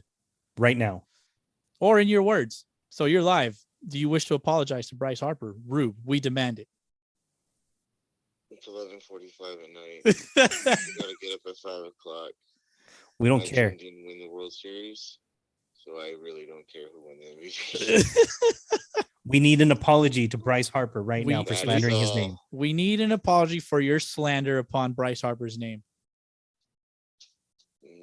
Nope, not happening. Fucker. We're gonna keep your ass awake then. All right, let dog. you fall asleep. Good night. I'm gonna let him go to sleep. All right, man. Thanks for playing. He didn't even say bye. What an asshole. Be like, what the fuck? They called me at 11:45 for this shit. Yes, First of all, I'm gonna call him out on his bullshit. He just said that he's got to go to work tomorrow. Man, the county does not work on Thanksgiving. It's Thanksgiving, dog. So on, I mean, unless he's making like $1,000 an hour, shit. I'm gonna call him out on his bullshit. So there you have it. Rube refuses to apologize. Rube refuses to apologize. Just taking the high road. He doesn't know anything but the low road. He straight up said the Dodgers didn't win the World Series, so I don't give a fuck who won the MVP. Oh shit! That's great. Thanks for making that call, Boski. Thanks for playing, Rube. All right, but let's get back to this MVP talk. So preseason, I'm gonna flex a little bit. Yes, I did pick Bryce Harper and Ohtani as my preseason MVP picks. Call that nice. DH, you predicted World Series. The World Series champs, Braves. You didn't pick them in 6, did you? I did not. I didn't really pick. I don't think I picked a number of games, but I did pick them over the White Sox. Got it. That's right. So shout out to DA. I think you picked something else. There was something else that you had predicted. I don't remember, but it'll come back to me. Yeah, it'll come back to me some other time.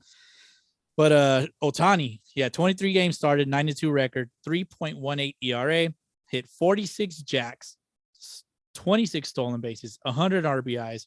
He was a participant in the home run derby. He batted leadoff in the All-Star game, and he started the All-Star game as a pitcher. He was player of the year. He won the commissioner's award. He was Time's most influential person. He won the Silver Slugger. And just with that alone, I think is why he is deserving of the AL MVP.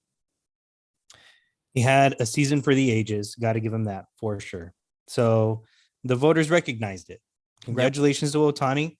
They got a good thing going over there in Anaheim, so they just better not fuck it up. That's all I got to say. Yep. As far as Bryce Harper is concerned, the dude didn't even make the All-Star team. Wow. Didn't even make the All-Star team. How about that? And I didn't know that. I forgot about that. Yeah, man. I think he should have been in the home run derby, but I mean, I don't remember all of that. He's gonna save it for Philly. He'll do the home run derby for Philly. Yeah, save it for when it counts, man. And I mean, shit, the last 10 MVPs in the American League, Jose Abreu, Mike Trout, Mookie Betts, Jose Altuve. That's questionable. Mike Trout again. Josh Donaldson. Damn, he won. Josh Donaldson won it in 2015. He did.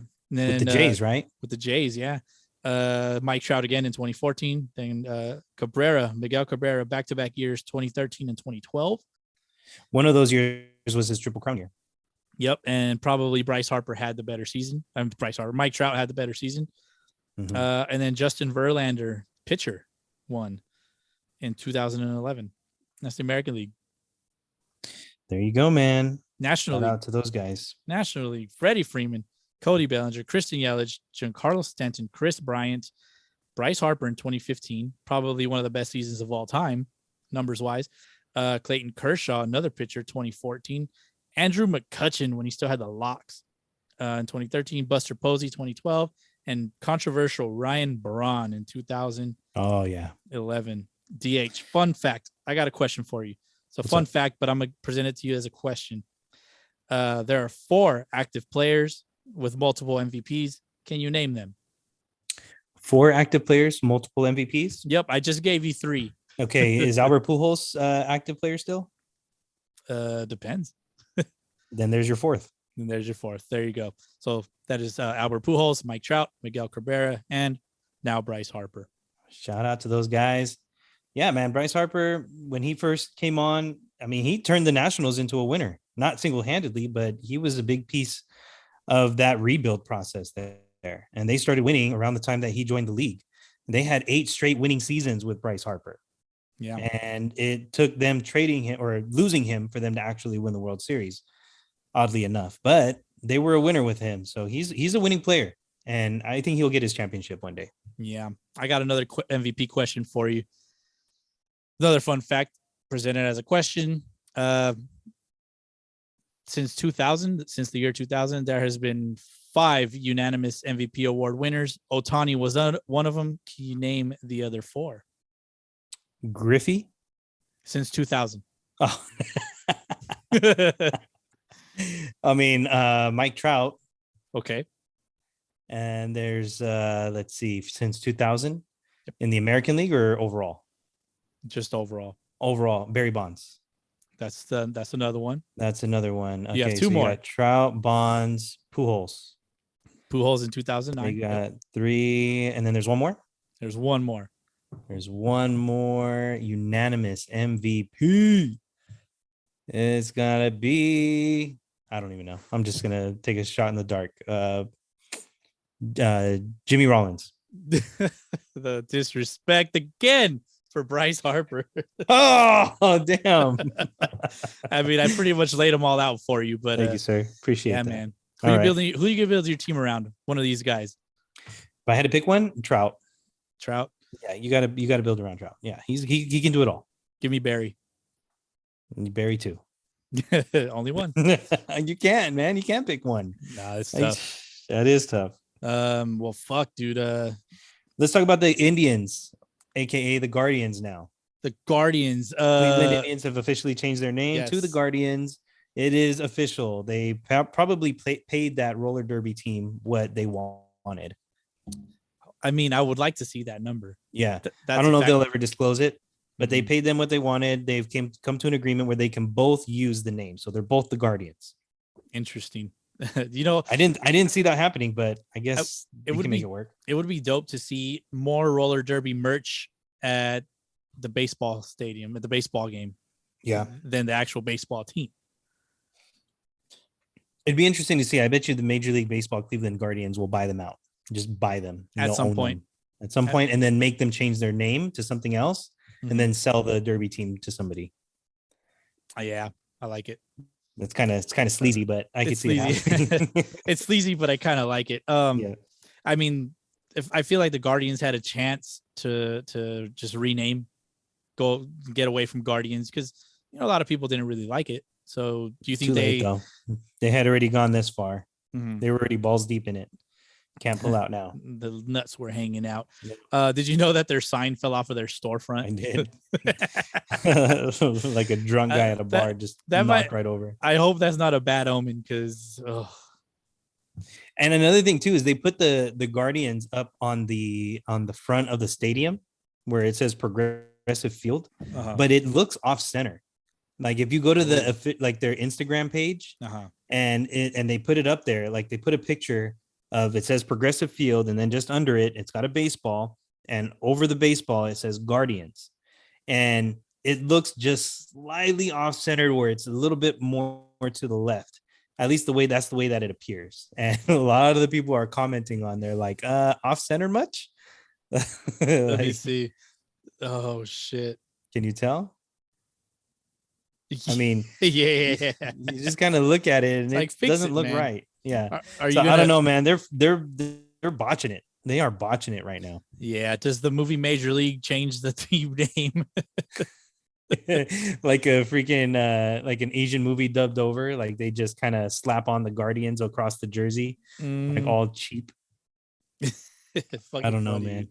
I don't know, but I think whatever. You know, I'm not an Indians fan, I'm not a Guardians fan, but I do know that most people that are Indians fans and have been Indians fans for the longest time are not behind or not supporting the move. But you'll get used to it. You'll get used to it eventually. Eventually. I mean, we got used to was it the Nationals? Who else did we get used to? I mean, let's see. The Florida Marlins had to change their name to the Miami Marlins. Yeah. And I don't think that was a big deal. The Brewers going from the the Brewers going from the American League to the National League. That And was the hard. Astros, vice versa. Vice versa with the Astros. Shit. What else do we have to get used to? Montreal not being a team anymore. Yeah. I don't know, man. It's just one of those things. It happens. I think after a few years, you'll be all right. At the end of the year, they'll forget all about it. They'll stop bitching and moaning. Yeah. They'll see that there's worse things. There's worse things in life than the Indians baseball names, such as the Indians baseball team. They will be worse. They will be worse. You know who's worse than the Indians is the Kansas City Royals. Oh yeah. Did you like their new uniforms? I can't really tell the difference with some of them. Like, right. I mean, I know that they got two new ones that are totally new, but then the other ones still look exactly the same. Trash. Their uniforms are trash. There's nothing new about it. I'm not impressed by any means. They should have left the gold. Yeah. Like the gold, like they leave some of that gold in there. Like they're Royals, like gold and royalty. And they won a title. They earned the right to put gold in their uniform. Yeah, the gold and royalty come hand in hand. I mean, they shouldn't have got rid of the gold. But the powder blue uniform is nice, but I wish it was like all powder blue from head to toe. Yeah, I like that. But as far as like the block letters, like the away block letters, it just says Kansas City. It looks very, very like Sunday League-ish, which like it's high end Sunday League shit, but I don't like it, dude.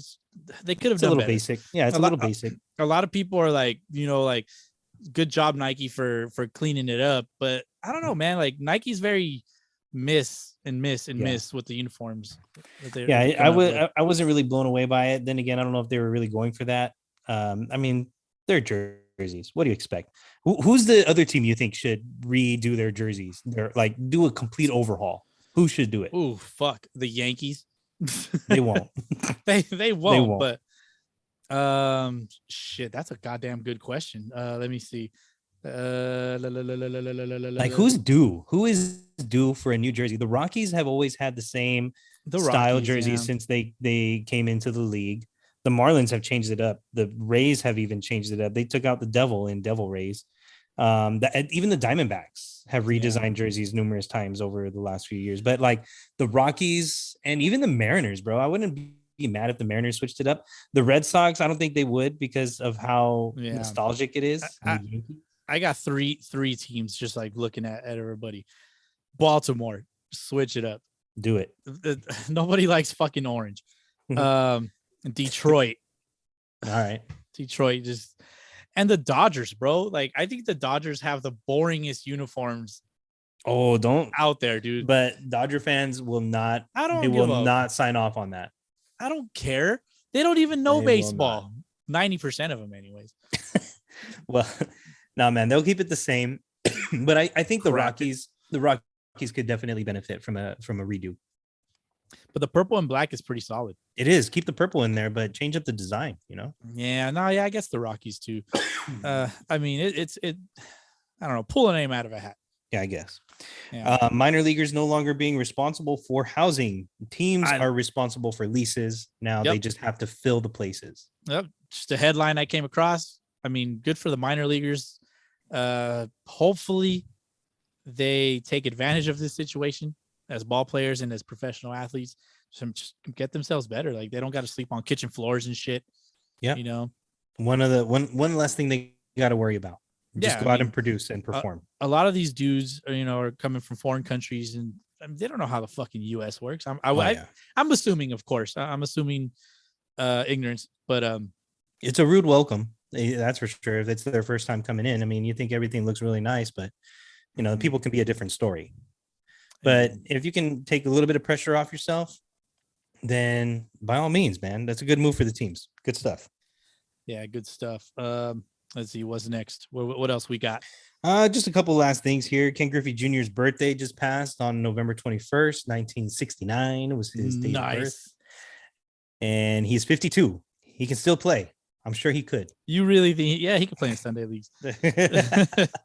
Yeah, I'll give you that one. But it's just crazy that he's 52 now, bro. Yeah, he was freaking 25, 26 when I first started watching him play. Yeah, Griffey, first ballot Hall of Famer, should have been a unanimous. Should have been 13-time All-Star, 1997 AL MVP, 10-time Gold Glove Award winner, 7-time Silver Slugger, amongst other things. Had his own video game. Oh hell yeah! You want to know more about Griffey? Go check out the Marinerd. That's right. That's my baseball idol right there. Indeed. So it's Griffey's birthday. He's 52. Another thing that one of his former teammates, his name is going to be on the 2022 Hall of Fame ballot. That name is Alex Rodriguez. Yes. How do you feel about it, man? He's not getting in. He's not getting in, ever. Unfortunately, I don't know about ever. I'll tell you what, though, if Barry Bonds doesn't get in, A-Rod doesn't get in, because A-Rod's hands are just as dirty, at least from the baseball writer's perspective, right, as Barry Bonds' hands are. And if they're not going to vote Barry Bonds in or Kurt Schilling, they're not going to vote A-Rod in. A-Rod confirmed more than once take steroids. Yeah. And you can argue that he was pretty much forced out of the game in 2016. Like he was still producing, but I don't know, man. I don't know if it was the injuries or, they just kind of forced his hand because of, the dark past, but regardless, still an excellent player. Didn't need to cheat. If you call it cheating, didn't really need to take performance enhancers. He was an excellent ball player in his own right, but there's a lot of pressure to stay healthy and to produce at a high level day in and day out. And baseball is a tough game, especially when you got to play it every single day. You don't feel 100% every day. Nope, not at all. And you got to do what you got to do to take care of yourself. And I mean, unfortunately, they dipped into a well they shouldn't have. They made business decisions, DH. Come on. Let's be honest. They really did. And they made their money. And, a lot of those guys are still, they still have a career these days. And they still have their money. They still have a career. They still have their money. They may not have the same ladies around them, but they still got their money. Indeed. So I mean, I don't think he gets in though. Barry Bonds on the last year, right? Barry Bonds on the last year. Barry Bonds has to get in. Come on. You got to vote him in. Got to vote him in. It would be a huge disappointment if he doesn't. But at the same time, like, they're putting him on the same pedestal as Pete Rose. Right. Who also deserves to be in the Hall of Fame, mind you. So some of the best players ever. Indeed. Last year candidates, final year on the ballot would be Barry Bonds, Roger Clemens, Kurt Schilling, Sammy Sosa.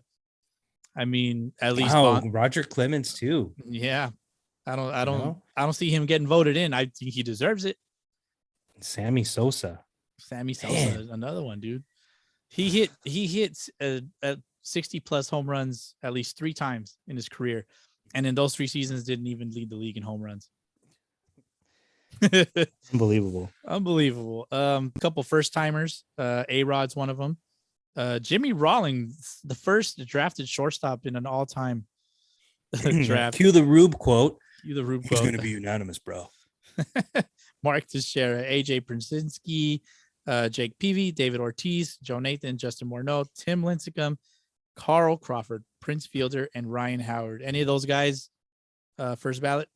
All of them, in my opinion, because hard to believe that they were in the prime of their careers 10 years ago, 15 years ago, even. Crazy. Like, that was such a long time ago. And I can't believe that their playing careers are over. But I don't know if any of them really get in. I think this is going to be the year, if anybody does vote for, the suspected cheaters. Yeah. I think this is the year to do it. David Ortiz, first ballot Hall of Fame. David Ortiz. Oh, he's to in. me. That's biased, but it's also kind of not. He's in for sure. Yeah, He's never really been confirmed as doing anything illegal. Rumored perhaps, but I mean, come on now, that's Big Papi. He's on the same level as Derek Jeter, in my opinion, in terms of what he does for a city, what he does for a team, what he does to contribute to a championship. Yeah, he's on that level. So yeah, he's in. Indeed. I do have a Hall of Fame trivia for you per MLB Network on Instagram. All right. Mm-hmm. The question is, Barry Bonds is on the ballot for the final time this year. He is one of 2 players in MLB history with 300 plus home runs and 400 plus stolen bases. Who is the other player? 300 plus homers, 400 plus stolen bases. Yes, sir. Willie Mays. Close. That is his godfather. But the answer is that is his father, Bobby Bonds, excuse me. Bobby Bonds. The daddy, not the goddaddy, but the daddy. 300. So together, they hit over 1,000 homers. Indeed. Damn. Might even be 1,100. That's crazy. What? Let me see. Bonds had 762. Oh, I think they had like 1,098 or something. 1,094. Wow. Anyways, but yeah, 332 career home runs and 462 career stolen bases for Bobby Bonds, who is in the Hall of Fame. So that's crazy. I mean, that's the father-son combo right there, and best baseball family right there. Easy. I mean, I don't think Barry has any kids that plays baseball, and if they did, well, I haven't heard about them yet. But I mean, I don't know, best father-son combo for sure. Griffey's, sorry, but yeah, the Bonds #1 father-son combo. Rest in peace, Bill Virdon, who was a coach with the Pirates, and he was also Barry Bonds' outfield coach. Oh, interesting. He passed away, unfortunately, recently. And helped Barry Bonds win his Gold Gloves. So there's their Barry Bonds connection there with that. And there you go. How are we feeling about the CBA, collective bargaining agreement? It's looming. It's looming. In December 1st is when it expires. Do you think they agree? No, definitely not. How long do you think they go into this lockout then? Put a date on it. February 2nd. Wow, that's not bad. Groundhog Day. I think they lock out until the very beginning of spring training. I don't like it. I think it goes on until the end of the month. Damn, we're gonna have a late season start. And I think that's what I'm saying is, like, I think that either one of the two sides or both sides are going to try to call each other's bluff and say, like, you guys aren't really down to lock out. Yeah. And they actually do. And I think it actually creeps into spring training, but I think they come to an agreement just in time to start the season, maybe 1 to 2 weeks late. I hope not. I hope not. That would really fuck up my tradition of having opening day off I know. from work. I know, but that I don't know, man. That's what I think that's the way it's going to go, unfortunately, because Yeah. there's clearly not. There hasn't been any sign that they're moving towards an agreement, and there's a lot of stuff on the table that they got to hash out. Yeah. I think one of the big deals is going to also be what they do about vaccines. To be honest with you, Yeah. to be honest, I think that's a big deal because in the NFL and in the NBA, in certain cities where they play professional games, like you can't even be in that facility. You can't even be in an arena where there's thousands of people if you're not vaccinated. Crazy. And in the NBA, it's a question like, okay, do we want somebody on our team that can only play half the season because you can't play our home games? And they don't let them play. They just don't let them play if they decide not to get vaccinated. But Major League Baseball hasn't really come up with any kind of policy in that sense. Like you're going to be playing in San Francisco and in cities where you have to have a vaccine or you can't be in a public space. It's unfortunate and it's terrible, but that's the way it's going. So I think that's another big thing that they have to talk about in the CBA. Yeah, man. Joe Torre thinks that the owners and players are acting ridiculous during the labor negotiations. Yeah, like who suffers more? Yeah. They both do, but overall, I think it's the fans. Overall, it is the fans, and but because it's fans that suffer, they're the ones that pretty much, we pay for all this. I'll tell you what, though, if they lock out this whole season, I'm gonna be saving a ton of money. That's true. I might have to buy another house in Seattle. Okay, maybe it's not a bad idea if they lock out. Yeah. Do you want to go over the all MLB team? Do we care? Let's talk about that next time, man. I mean, congratulations to the all MLB first and second teams. That's pretty cool that they do it. Yeah. So if you're interested in that, check it out. You know where to find it. You know where to find it. Somewhere on the internet. Google it. Let's see. Cleveland and Oakland. They're going to play 2 spring training games in Vegas, where the AAA, the Aviators play. Maybe Oakland's feeling it out. Yeah, a little free sample of what their future home could be like. Yeah, they're gonna be like, "Damn, this shit's hot. We ain't playing here. The fuck out of here." Hell no. I would imagine they do a dome there. I mean, they have. Yeah, to. I think so. They have to. I got one last thing. I don't know if you do. The actor that played Babe Ruth in The Sandlot. His name is Art LaFleur. He recently passed away on November 17th. Damn. Remember, kids, there's heroes and there's legends. Heroes get remembered, but legends never die. Follow your heart, kid, and you'll never go wrong. That was his famous quote. Unforgettable quote right there. Yeah. Indeed. Rest in peace. Rest in peace, Art LaFleur, man. Yeah, other than that, man, that's all I got. That's it. That's it, man. I hope you have a happy Thanksgiving with your family. Mm-hmm. I'm gonna be grubbing all day long. No, you're not. I'm gonna be grubbing all day long. I'm having breakfast with my fam, dinner with my other fam, and now it's just gonna be a feast all day long. And then I got to go to work the next day, all like hungover with food. Black Friday. Yeah. No thanks. Are you a Black Friday guy? No, man. No, but I've done the Black Friday shopping once. Okay. Midnight. I went to the Ontario Mills. That was a mistake. Yeah, you're not gonna find parking there. No, and it was packed at like 2 a.m. Yeah, get that Uber. No, there was no Uber back then. It was like true. around the time that they first started opening all the shops, like right at midnight of Black Friday. It was the most ridiculous thing ever, and it didn't last very long. But yeah, I did that midnight shopping once. I won't do it again though. Nah, shit sucks. There's nothing that I have to have that low of a price that I gotta get it right away. Right. I mean, buy your shit online. I mean, be an adult. Cyber Monday. Cyber Sex Monday. I mean, Cyber Monday. Other than that, man, are we gonna do a Friendsgiving episode? I don't know, man. I feel like this is kind of what that was like, but we should do something, to express our thanks to the many people that have stuck true. Well, a Friendsgiving episode implying like, having whoever wants to come on for a couple minutes. If anybody's got anything to say, you got some shit to get off their chest. If you want to be on, hit us up. We'll probably be reaching out to a few folks. We can discuss that. Yeah, we can discuss the potential for that. Yep, potentially. It's very potential. For sure, man. Yep, that's all I got, man. That's it. Yeah, I don't know when we'll be back, Boski. I know we got a lot of life things happening at the moment, so If you're listening this late into this episode, we don't know exactly when we're going to release the next one, to be honest with you. But I will tell you this. My birthday's coming up in about 2.5 weeks, and I do plan on getting that pickup game going. So look out for that. Aside from that, though, I'm not sure exactly what else we got going on. Get your legs loose. Get your arm in shape so you don't pull no hammies. Start doing them crunches. Well, you don't really need crunches for baseball, dude.